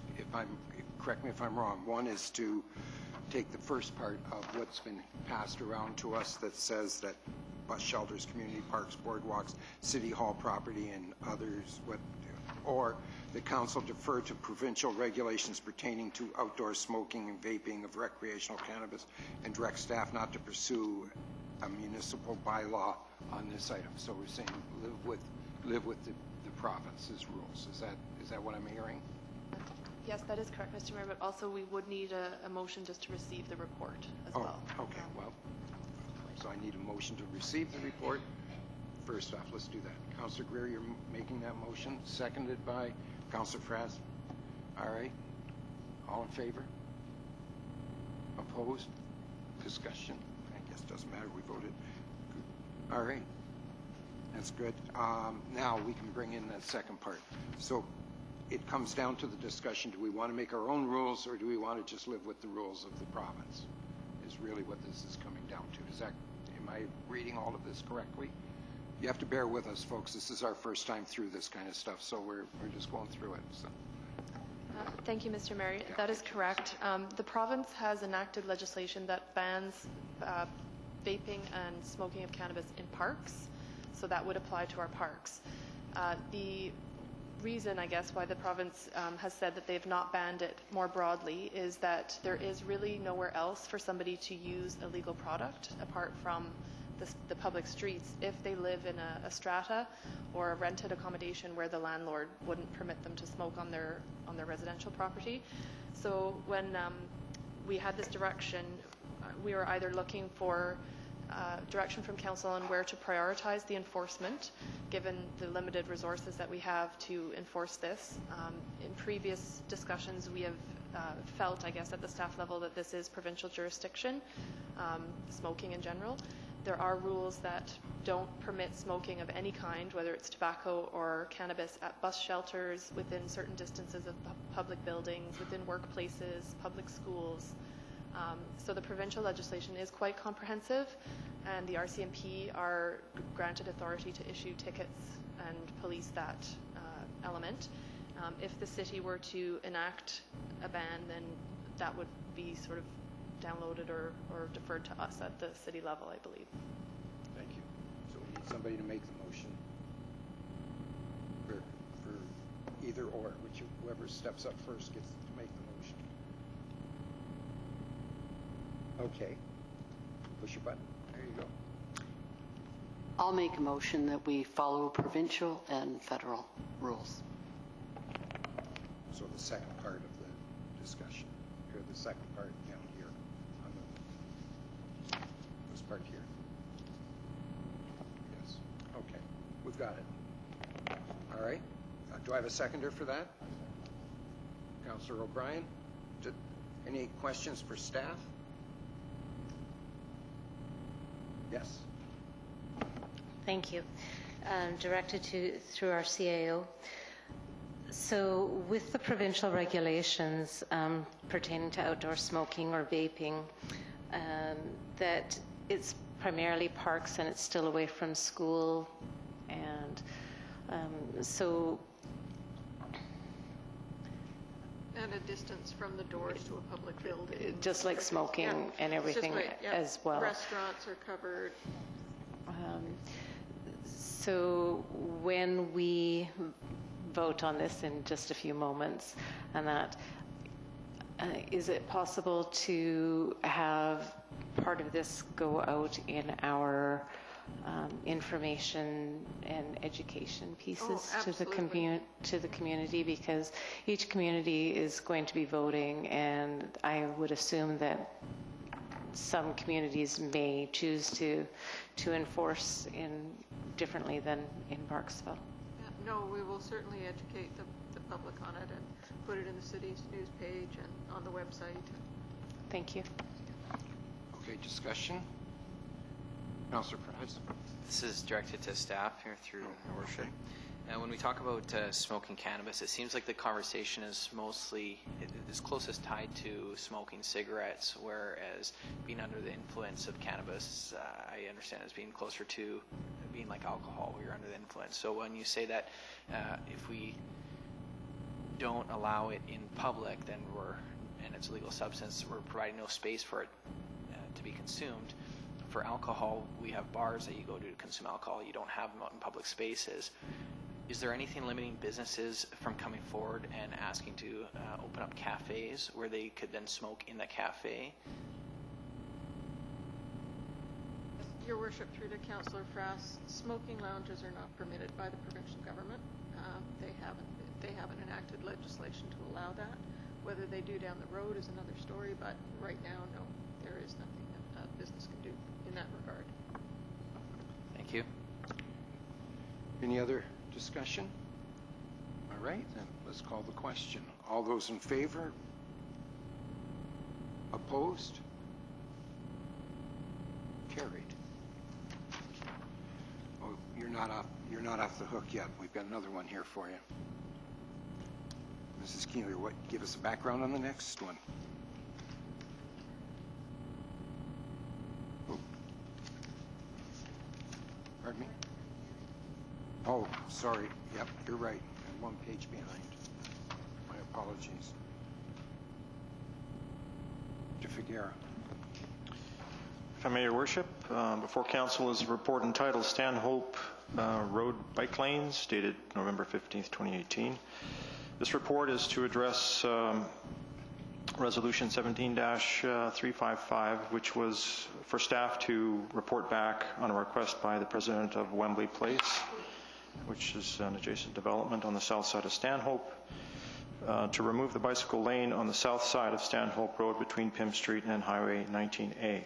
The request was to help facilitate additional on-street parking for Wembley Place to use in support of their visitors, nurse caregivers, tradespeople, and gardeners. Staff have reviewed the city record and find that this issue was first raised in 1998. However, no formal direction from Council to alter the roadway was recorded at that time. The current approved version of the OCP and Master Transportation Plan both indicate bike lanes on Stanhope Road between Pym Street and Highway 19A. And this was because Stanhope Road provides an important link across Highway 19A to future RDN trails.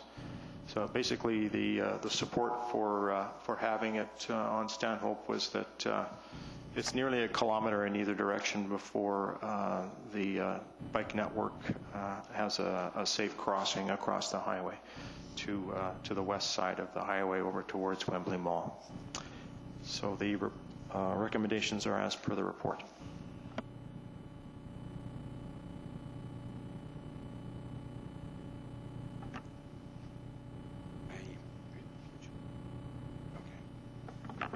If I could speak to this, I've been down to that area of Stanhope. I've cycled down there, and I've driven down there. It was easy to cycle to, but difficult to park my car. So in light of the neighborhood concerns regarding the lack of parking on the south side of Stanhope, I'd like to move that the report of the Director of Engineering Operations dated November 16th, entitled Bicycle Lanes on Stanhope Road, be received, and that staff be directed to downgrade the existing bicycle lane designation on Stanhope between PIM and Highway 19A from bicycle lane to bicycle route until such time that the RDN trail network west of Highway 19A is further developed, and that the classification of Stanhope Road be revisited at that time. Also, that staff be directed to make changes to the existing signage and markings on Stanhope between PIM and Highway 19A to reflect this downgrade. I need a seconder for that motion. Seconded by Councillor Patterson. Any questions for staff? Staff? Councillor Greer, did you have your hand up? Okay, you're next. Yeah, I might just make a comment. During the campaign, there was a lot of complaints that I received from a variety of places around town. And one of the huge complaints, and we'll probably hear from them later, is from Rennes Road. Those people have got a bicycle lane on both sides of their place, and their houses are right to the street, and there's no place for them to park. So it's a problem that's going to be ongoing. The more bicycle paths we put in, the more problems I think we're going to see. We're going to have to make sure that the bicycle paths are in areas where they don't really affect homeowners as much. Because I ride bikes all the time, and personally, I don't really need a bike lane to do any biking around town. I bike all over town, so I don't know how important in the long run bicycle lanes are going to be on both sides of the road. Just a comment. Councillor Wilson. This is to Director.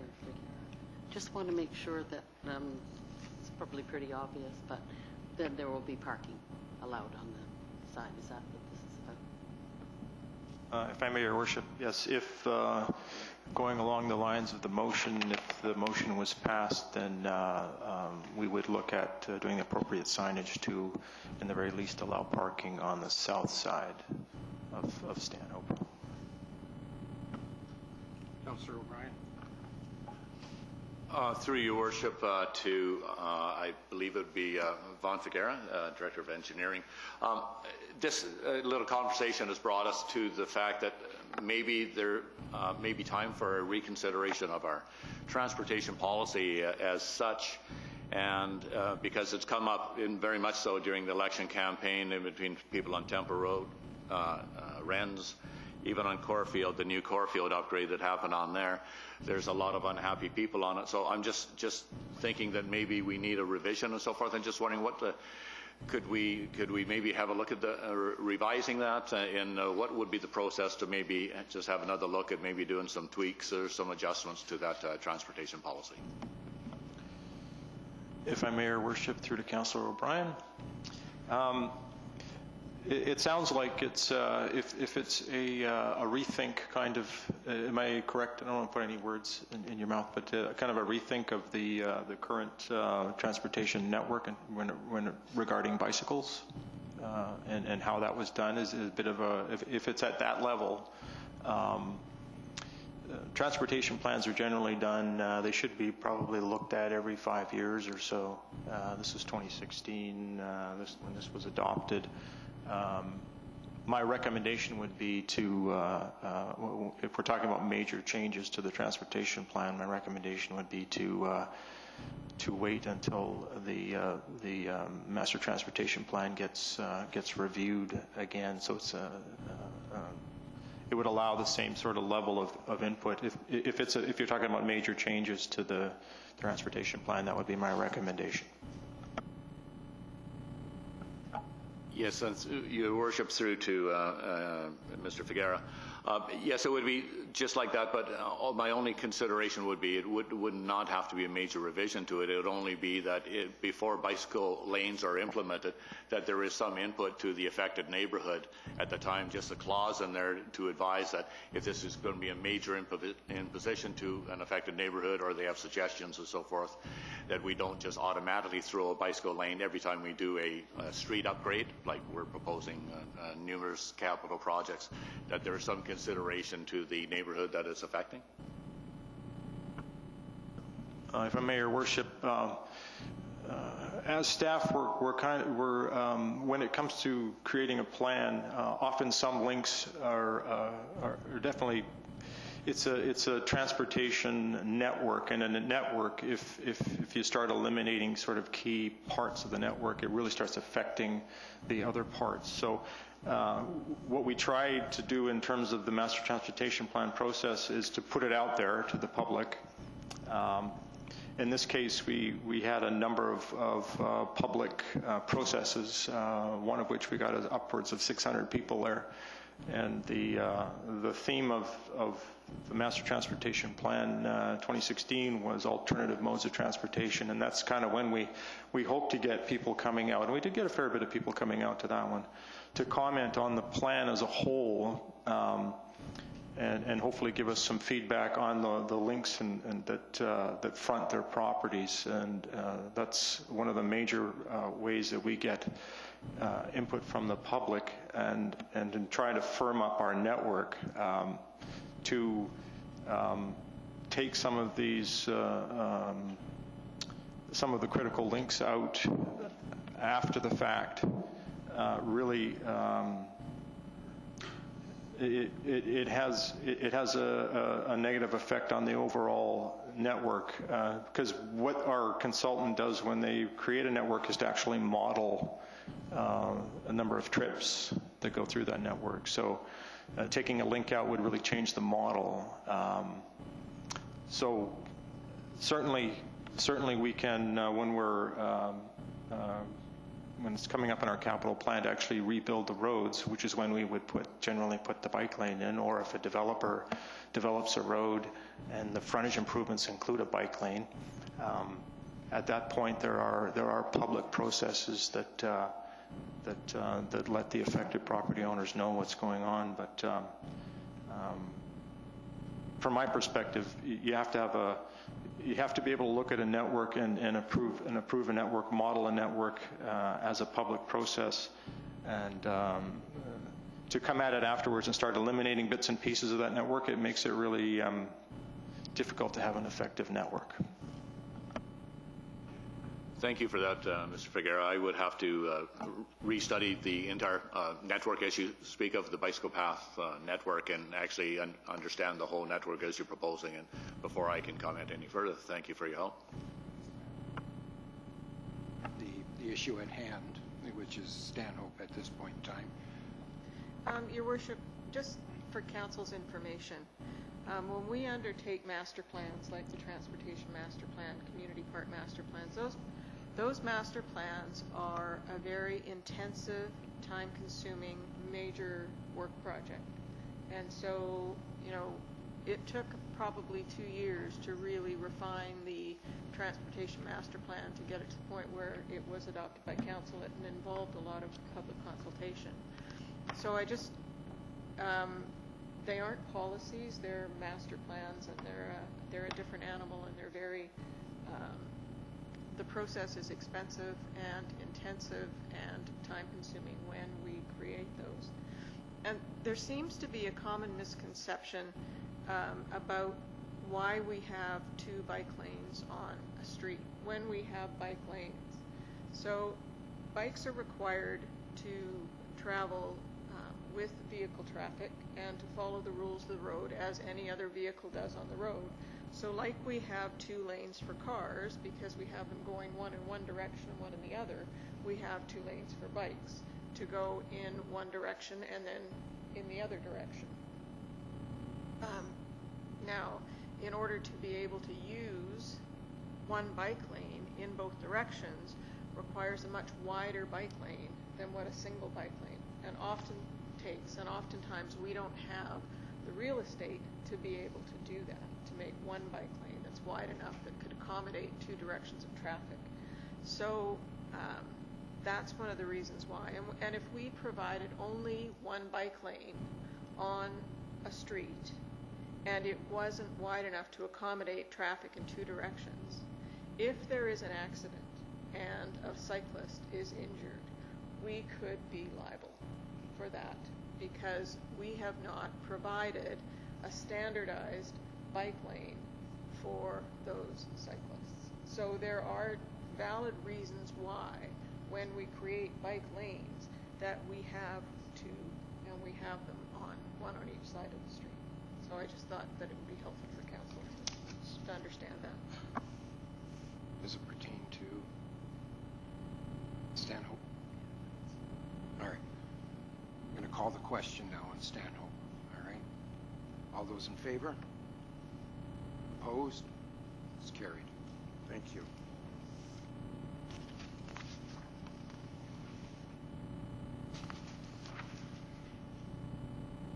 Mr. Russell's going to go very quickly through all of this and dazzle us with his footwork. Please give us the background on the first issue. Sure. If I may, Worship, for council consideration this evening is a development variance permit. Is proceeding with notice for that development variance permit. It's associated also with a development permit application that would be considered upon us doing notice for the variance. The proposal is for a 3-story multi-unit building with 8 residential units on the second and third floor, with commercial on the ground floor. The proposal meets the parking requirements of the city as far as number of spaces. In order to achieve that, they have provided cash in lieu for 3 of the spaces, which the bylaw allows. But in order to fit the parking area on the site, there's a number of variances that are detailed in the recommendation section, and the recommendations are as per the report to proceed with notice and defer consideration of the development permit until they're both reconsidered at the same time. I need a mover and a seconder. Moved by Councillor Fraz, seconded by Councillor Greer. Any questions for staff? Any discussion? Wow. All those in favor? Opposed? Carried. Thank you. Mr. Russell, keep going. You're doing a magnificent job. Clearly. So the next one is, again, a development variance permit and a development permit. This is for property at 813 Island Highway West. The variance is to change the siting or the type of building footprint from the original zoning. The original zoning envisioned 3 apartment buildings with over 60 units potentially in them. The property has developed very slowly over probably the last 20 years. And they're seeking to diverge from that original concept and instead go with a 15-unit patio home development. So this would be us requesting to proceed with notice to proceed with those applications. The recommendations are per the agenda. Thank you. Do I have a mover and a seconder for the recommendations? Moved by Councillor Wilson, seconded by Councillor O'Brien. Any questions for staff? Staff? Okay, please. Through your worship to Blaine Russell, Director of Planning. So we've just discussed the issue about Stanhope and parking, the need for extra parking. We did have a bit of a discussion about this property.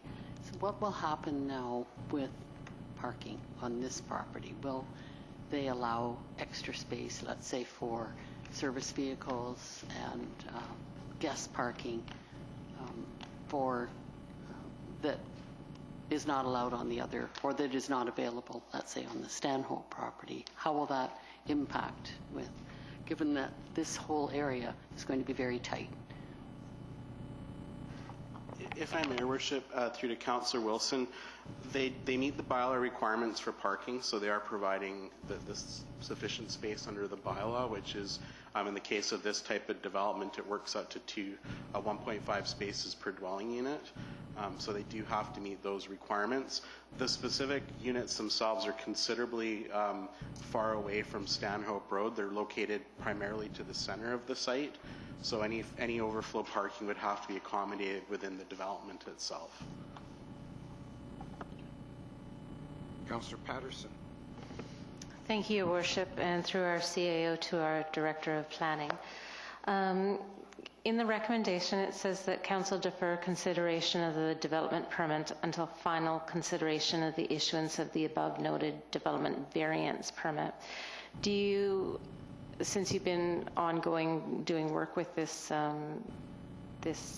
proceeding, with this notice for the variance permit, how long do you foresee before the development permit comes before council? If I may, Worship, through to Councillor Patterson, we typically get it back within 2 to 4 weeks.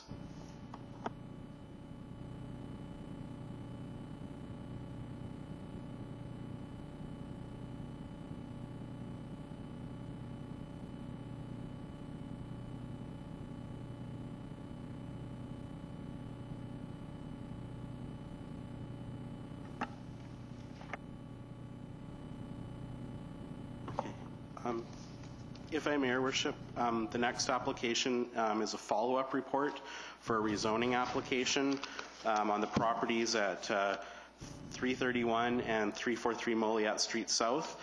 This is a rezoning application to facilitate a 12-unit small lot residential development on the property. That development will be subject to a future subdivision application should the zoning be successful. The applicant held a public open house. The date is stated in the report. I believe there was 8 persons in attendance, and there's 2 correspondence that were received as part of that process. I also need to correct one item in the financial statement.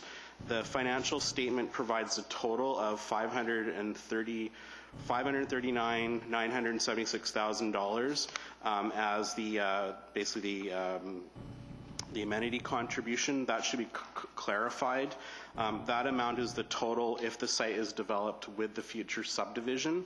The offsites that are secured as part of the rezoning application will be in the amount of $87,984. And then should it get fully developed, that would be their contribution when they do the subdivision. So at this stage this evening, it's to receive the report for information, and then in the bylaws section of the agenda is consideration of the 2 bylaws associated with this application and the setting of a public hearing date.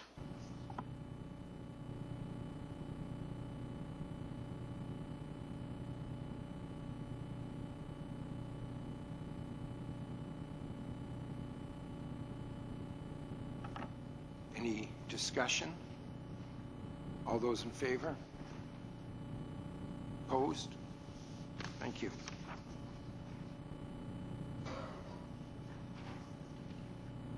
Policy review. A review of existing city policies will be undertaken by this council.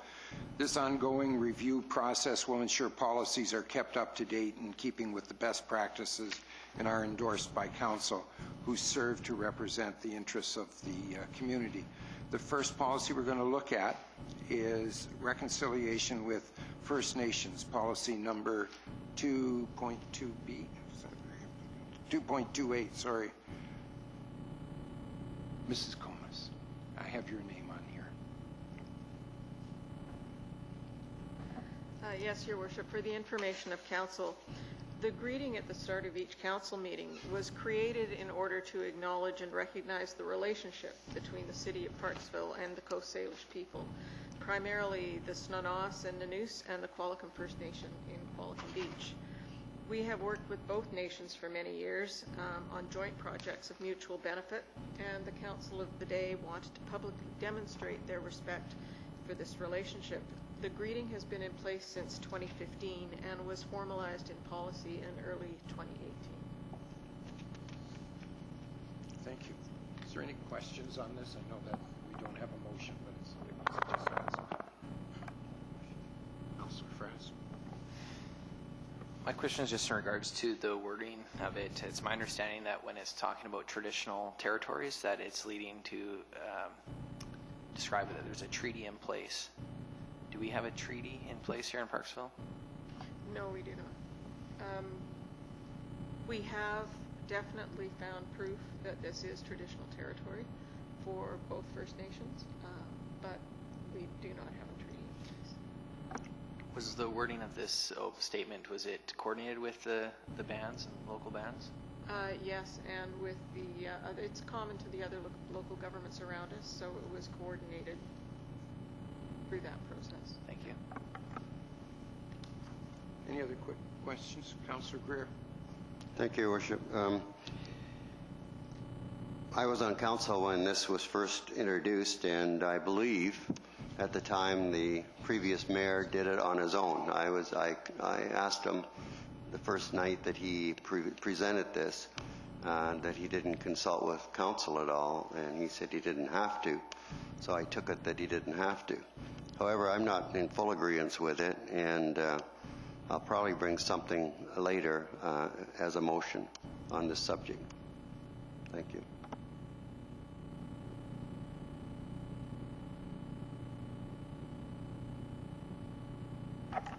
Thank you.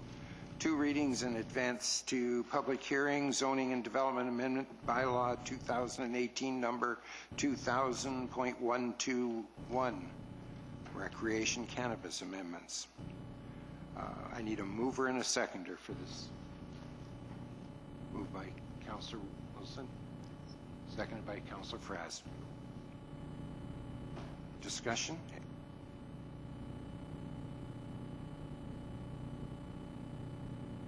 Okay. All in favor? Opposed? Carried. Second reading, advanced public hearing to a public hearing, Zoning and Development Amendment Bylaw 2018 number 2000.119, map amendments to SLR-1 for 331 and 343 Molliet Street South. I believe that just ties into what we had the conversation about. And number 2 is Zoning Development Amendment Bylaw 2018 number 2000.120, the text amendment for the same bylaw. Do I have a mover and seconder for this? Councillor Patterson, seconded by Councillor O'Brien. Any discussion? All those in favor? Opposed? Carried. Okay. Here's the interesting part. Final adoption, the City of Parksville Single-Use Checkout Bag Reduction Program Bylaw 2018 number 1549, a bylaw to regulate the sale of single-use checkout bags. I need a mover and a seconder before we can have a conversation. And moved by Councillor Chandler, seconded by Councillor Wilson. Discussion. Councillor O'Brien.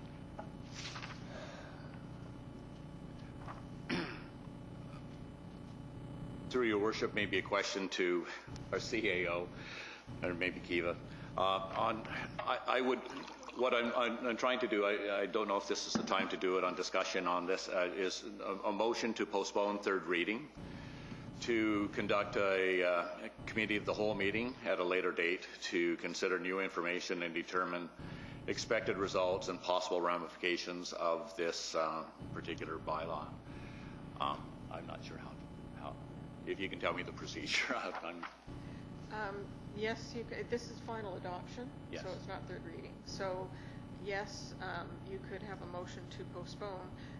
Actually, our communications manager, Ms. Tardif, is the staff person who spearheaded this project and did public surveys and public consultation on it before it ever came back to council. So if it would be helpful to council to have the report, I don't know if it's been given to you yet, with the background.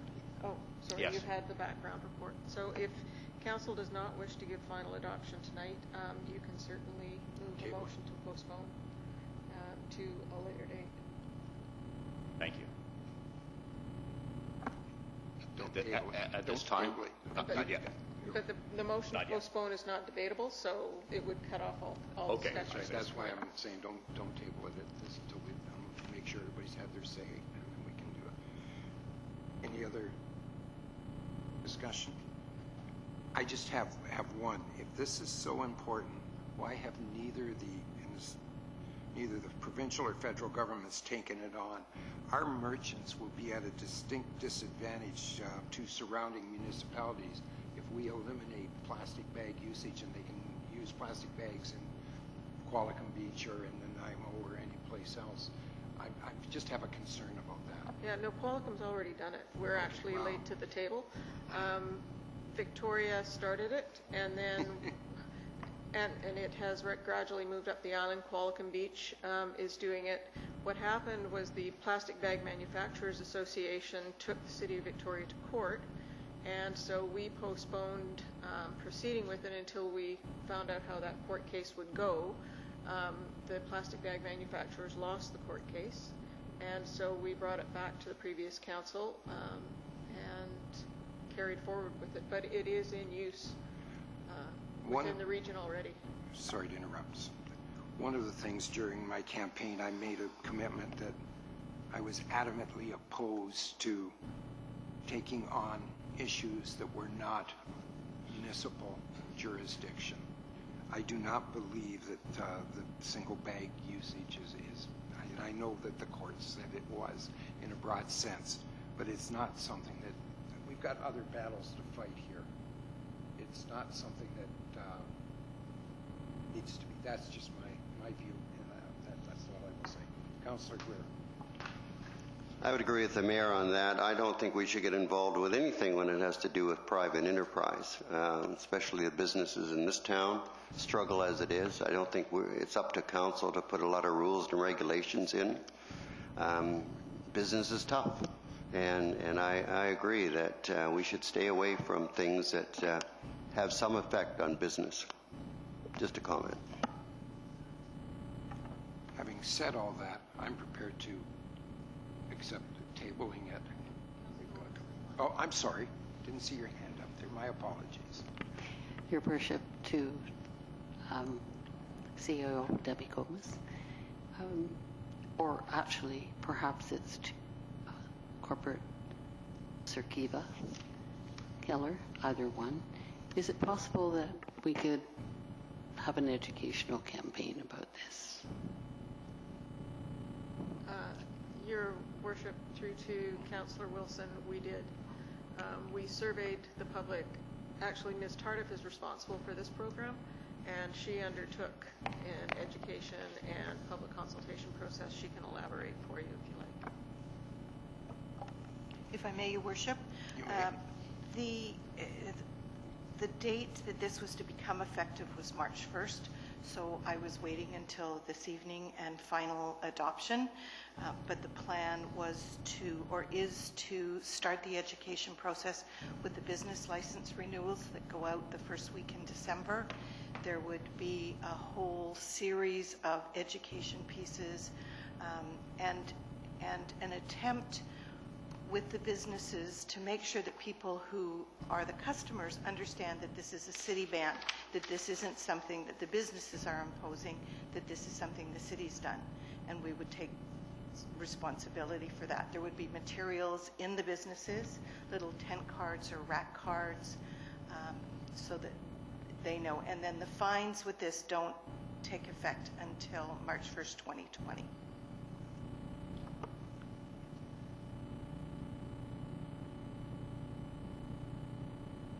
Going. Oh, no, he's going to table, so you've got to speak before him. Okay. Your Worship, to Darwin, what kind of fines would there be and how would they be enforced?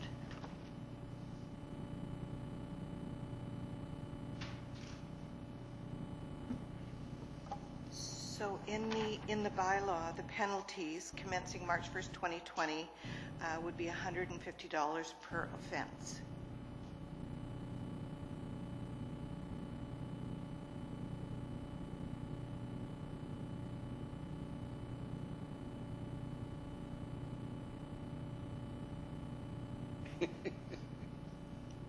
Feel free. If I may, Your Worship, I'd like to move that we table this final reading of the, let me get my terminology here correct.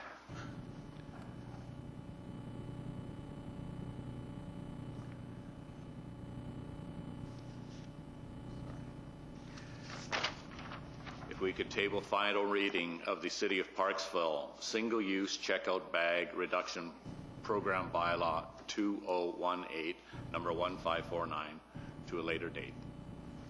Do we have to give a specific? Do we have to give a specific date? No. All right. Oh, you don't have to. Once he tables it, it's tabled. All right. Thank you. Pardon? Do you need a seconder? I thought you, Councillor Greer was seconded. All right.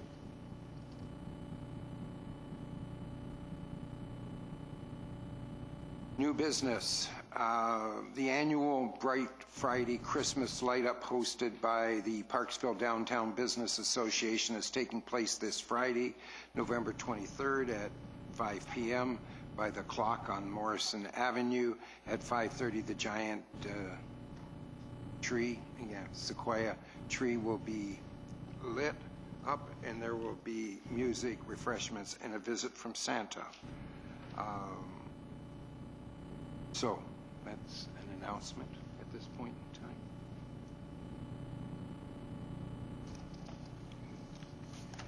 Acting mayor appointments pursuant to section 14.1 of the procedural bylaws, number 1541. Councillors must be designated to act in place of the mayor when the mayor is absent or otherwise unable to act, or if the office of the mayor is vacant. Do I have a mover and seconder for the recommendation of the names? Moved by Councillor Fraz, seconded by Councillor Wilson. All those in favor? Opposed? It's carried. Thank you. This one? Oh, don't you? Okay. Now, does any member of council have any new business? All right.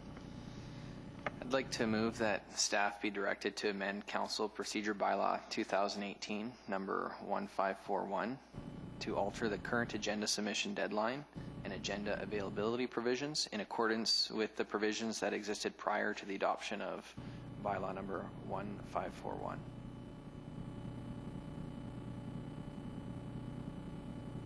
Does anybody want to fill us in on the bylaw as it was and how it is? So okay, I can say... So, oh, sorry.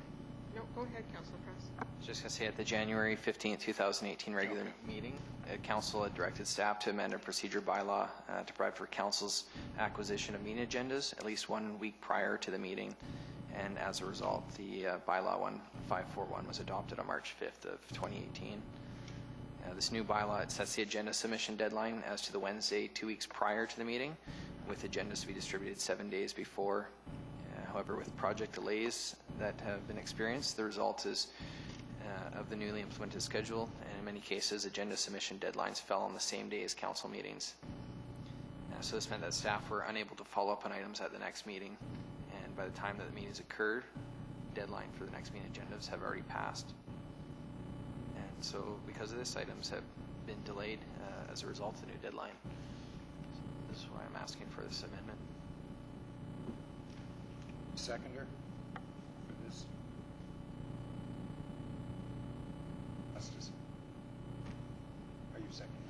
I'll second for discussion. I need some clarification from our staff. Okay, that's fair. Ask away. Ask for staff. Does staff have any reservation or feedback in regards to the motion that's been put forward? No, Your Worship. It's entirely up to council when they would like to receive. I mean, I think that the change was made earlier in the year to provide councillors with more time to read the bylaw or read the agenda rather than have to do it between Thursday night and Monday morning. But that's entirely council's prerogative. If you're content with a shorter time period for reading through the agenda, then it's entirely... Since this is a fairly new council, I just wanted to make sure that all of council kind of understood where this motion was coming from. Councillor O'Brien. A further question to this. So to be clear, I want to make sure, so currently as it is right now, we'd be getting the agenda package on the Monday? You get the agenda package 1 week ahead of the meeting right now. And so as it was before, as Councillor Francis is proposing, is suggesting it goes back to Thursday or Friday?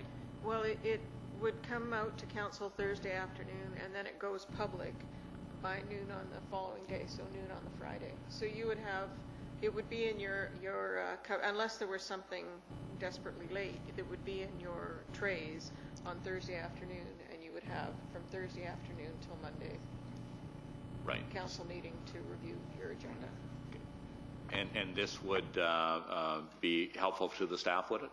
Well, what it does is it extends the time frame for us to get reports in. See, right now, with the way it is, the cutoff time for the agenda is a lot earlier than what it used to be.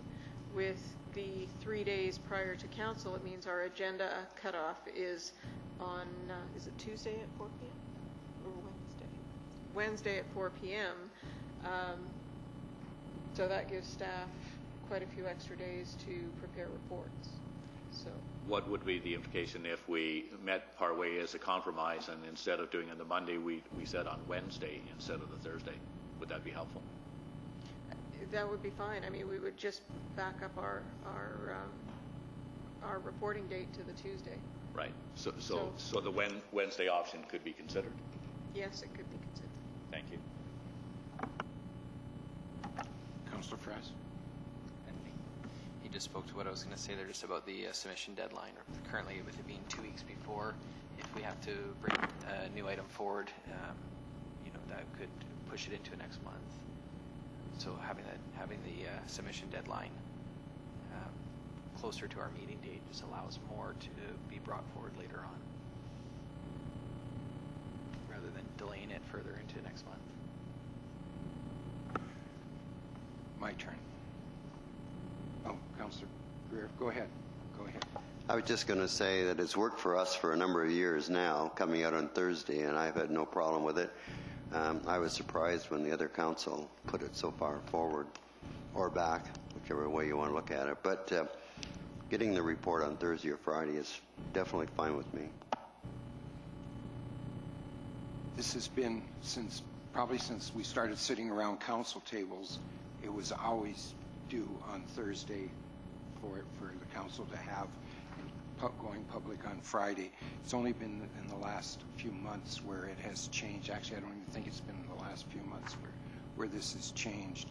I believe wholeheartedly that how can we yell at poor Mr. Russell here about not getting projects pushed through, and then as soon as it comes up to go on council, then we put it on delay for 2 weeks while we're waiting for that time frame to come.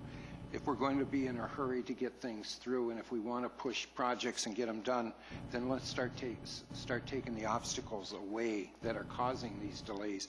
And right now, we're the first obstacle that needs to be fixed, in my mind. So that's why I asked for this to be looked at. This is the way the council has always operated until just recently, and it worked just fine, other than the fact that you had to do some reading on the weekend. Yes, Your Worship. I would like to agree with Doug. I need a little more time. I'm too new at this, and I'd like at least an extra day. I would like to go back at least to Wednesday. If I may make a comment, if Constable or Councillor Greer can do it, I can do it. So I agree to going back to the way it was.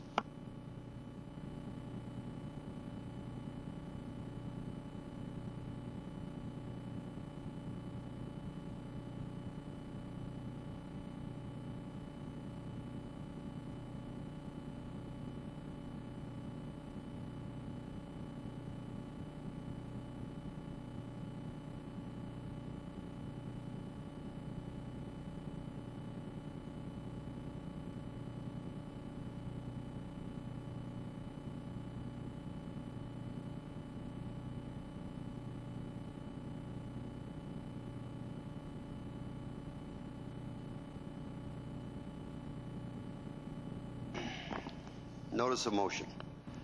Whereas members of council desire sufficient time to give the due consideration to items raised by other councillors or from members of delegations, the council hereby agree to provide notice of attendant motions at least one meeting prior to formally making the motion at a meeting of council.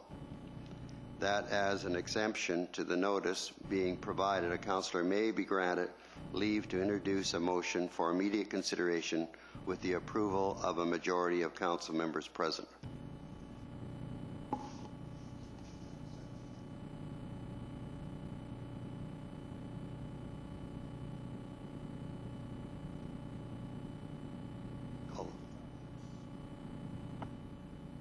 No, I'm in agreement with it.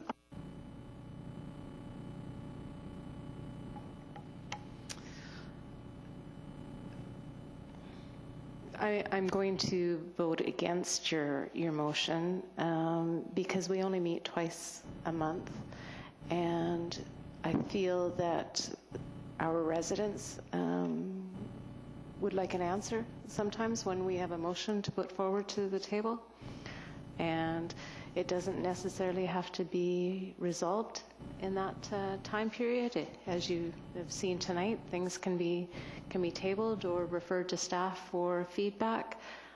So those are my comments and why I'll be voting against. Councillor Frass. I'm just looking for some clarity here. You're saying that you could still table a motion as long as there was a majority of council in agreement to it, and otherwise it's just giving a notice so that we can get further research or to what's to be expected for regular agenda meetings. Is that correct? Yes. Thank you. Any other questions? Go ahead. Yeah, I think this is a good motion because one has to have some time when motions are about something that's very serious. I think our council from the last term could have done with more time to decide on some of their motions that they made. And I think this is, I know back in 2008 this is what we did, and then somehow through the years it changed so that people were making motions at the drop of a hat. So you can always make a motion. If it's serious or an emergency, you can always make a motion. So I think this gives us really some time to think seriously about some of the more serious motions that might be passed.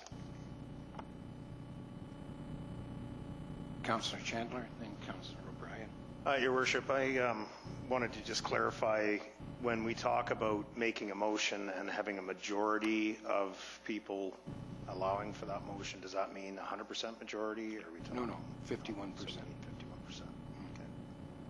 Thank you. Councillor O'Brien. I too would like to question that procedure about if to be able to make a motion the same night, the same evening. How would the process be about getting approval from?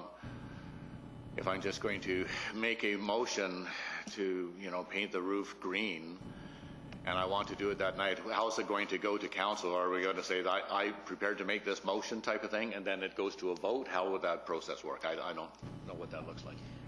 Under new business, council is always welcome to bring forward a motion for something that is of an immediate nature. And as long as there's consensus around the rest of the table that they're willing to hear it, then they can, you can vote on it. I think what Councillor Greer is referring to is something that we used to have on the agenda called notice of motion. And so under notice of motion, a councillor would advise staff ahead of agenda preparation that they have, they would like to bring something forward under a notice of motion, bring the motion forward. It gets received by council at that meeting, and then it comes back on the next agenda to be voted for. So there's two different processes there. But under new business, council is always free to bring forward a motion that they feel needs to be dealt with right then and there at that evening. Okay. The only question I have, Ms. Gomez, is that you mentioned that they would have some consensus of approval from the other. So we just go and look at everybody and get a nod of heads here, or is everybody putting their hand? The mayor would call for a vote. Yeah. If you want to bring an issue to the table, you just ask if you could bring right, it. and that's brought up in new business. Yeah. Yep. Okay. Yes, thank you. Councillor Frass. Just comments through your worship. So a way to think of it would be when a new motion comes forward, that instead of it just being seconded to go to discussion, it has to get a third or fourth or essentially a majority for it to go to a discussion point before it gets voted. No, we're talking about two different processes here. So under the agenda, we have new business. And that is an opportunity for councillors to bring forward a motion that they would like to have dealt with that evening. There's another section of the agenda under the procedure bylaw called notice of motion. And that's usually for something that is fairly major and requires more consideration and thought than adopting something immediately. So under notice of motion, A councillor would contact us, staff, prior to the agenda cutoff, would tell us that they have a notice of motion and send us that notice of motion or ask for assistance with creating the notice of motion. We would put it on the agenda as a notice of motion. The councillor would then introduce it at that meeting. There wouldn't be any vote or discussion on it, and then it would go forward for discussion and consideration at the next council meeting.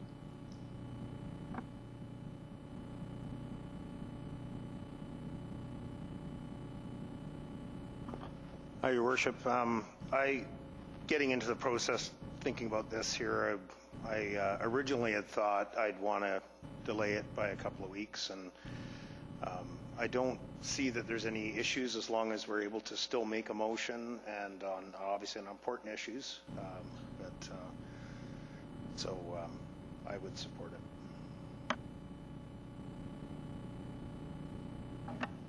Then I will call the question. All those in favor? Opposed? Carried. Thank you.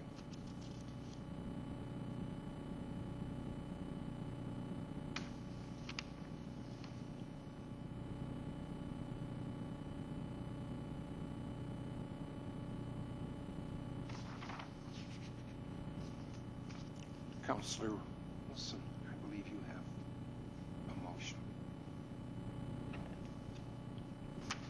So this is for the Parksville Downtown Business Association Christmas lights, that council approve a one-time transfer of up to $6,500 from its contingency to the Parks Department special events budget to cover the cost of staff time and contractor expenses to install Christmas lights on Alberni Highway, and further that the 2018 to 2022 financial plan be amended by adding $6,500 to the park's special events budget to cover the costs of removing the lights in January 2019.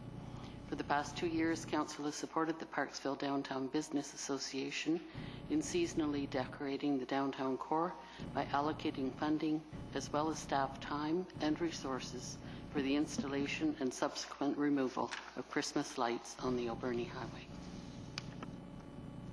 Do I have a seconder for the motion? Councillor Fraz. Discussion? Councillor O'Brien. In the past, we have put up the Christmas lights along the Alberni Highway and so forth. And I understand the motion here is to pay $6,500 to put them up and to put them down. The comments that I got, in particular last year, I believe maybe it was last year or the year before, that the lights that were put up on the Alberni Highway were fabulous. Everybody loved them, and they thought it was great. And then we came along January, the contractors came and they took the lights down, and they said, we know it's not Christmas, but they were really an enhancement to our downtown area. So my question is, always I've been into light beautification as part of my, thoughts for the city for a long time. What about if we look at if we have a contractor put them up anyways, and Mr. Fraz could probably give some ideas here as well. What about if we consider if we put them up on those locations and leave them up permanently, because they're LED lights now, so they're burning next to no electricity, but use it as an enhancement for our downtown areas, which makes it so much safer and a better feeling of security for the businesses, and just to consider that maybe this is the start to some lightification of the downtown area, and do it at this time. And it's going to save us the cost of removing them probably second, third week of January. I'm just considering it, and they would also be on as Mr. Fraz could probably recommend, and Mr. Figuera, that you put it on a timer or solar photocell or something like that, so they're coming and going off. But I just think that they, even during the summertime and nighttime, and obviously they're going off at midnight or whatever, but I just think that it might be a chance to say, well, let's just leave them up, and then next year maybe we can add more lights somewhere else and consider on with that. It's just a thought. I don't know how that would happen with everything else you're talking about. Sure. Your Worship, through to Councillor O'Brien, the lights are beautiful. The lights are provided by the PDBA to the city, and it's being done on a phased plan. So we had some lights 2 years ago, then last year we got more, and I believe this year we're getting more. As their budget allows, they are providing us with more lights. Our staff brought in RAILAC to redo the sockets. And unfortunately, this year we found that we also have problems. We have to move the sockets again because they're underneath the grate and they get damaged by water. So the sockets are going to be and that's part of what that $6,500 is for. And then the lights are actually installed by city staff. So if council wants the lights to be a permanent fixture, then we would be happy to approach the PDBA and discuss that and work it out with them and report back to council on it. I think that I'm definitely in agreement with Councillor Bryan. I think that anything we can do for the downtown and any lighting along the corridor in any area of Parksville is a really great idea. I think it just looks great. It's an enhancement to the area, and I'd love to see that potentially just being used at certain times of the year, perhaps during the summertime when we've got a lot of visitors, in the wintertime obviously when we need to, and then at certain times we can just not use them during those times. So it could be on a bit of a cycle basis. Thank you. Thank you, Your Worship, and directed to our CAO or maybe to our Director of Finance. By having a small amendment in the budget, would that come from council contingency or from special events? For feedback first. It would be from council contingency to the park special events budget in order to pay for the lights. Would anyone... Because there isn't enough money left in parks in the special events budget. I'm pretty sure I knew that already. I'm also not entirely sure how much is left in council contingency. Anyone know? There's more than enough to cover this because for the 2018 council contingency, council did not spend much out of council contingency this year. I'm just going to make a couple comments, and Councillor Greer can maybe remember, it's been a few years, but we used to have a nice amount for special events and for Christmas light up and things, and we decreased it, and it is only just in the last few years that it's started to come back. And I have to put a little bit of kudos to Pamela Bottomley and the Parksville Downtown Business Association for recognizing this and to work at beautifying the downtown core in Parksville. So thank you.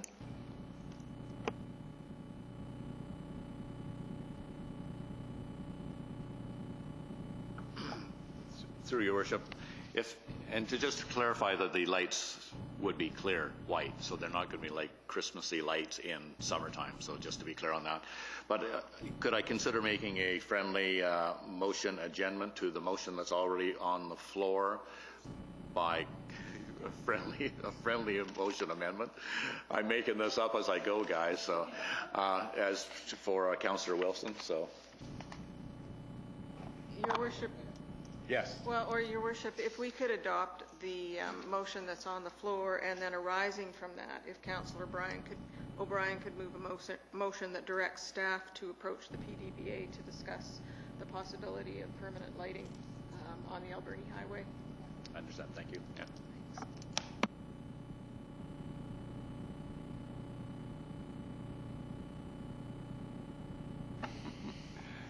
It's not. Okay. Call the question. All those in favor? Opposed? I want you to take note. That's one of the few times you will see Councillor Greer raise his hand to spend money. So. I might say that we killed that program in 2008. I know. And you were part of it. Yes, I was.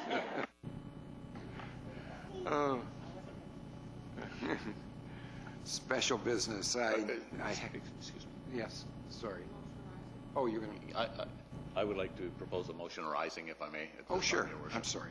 I thought that was automatic. So did I. So I would like to propose at this time that we contact the PDVA anyways to consider making the lights a permanent fixture in the downtown area that we already have with the PDVA's blessing, and to allow from the contingency fund necessary funding to make sure that we have safe and long-lasting sockets in the ground to make sure that they do not leave us any liabilities. Mrs. Gomez? I need a seconder. Thank you. I need a seconder for that, Councillor Chandler. All right. Any discussion on that? I'll call the question. All those in favor? How can you vote against it? Carried. Thank you. Doesn't mean we won't in budget time either, but... All right, I need a mover and a seconder for the recommendation that pursuant to Section 91, subsection E and subsection I of the Community Charter, Council proceed to a closed meeting to consider an item relating to land and receipt of advice subject to solicitor-client privilege. Moved by Councillor Greer, seconded by Councillor Chandler.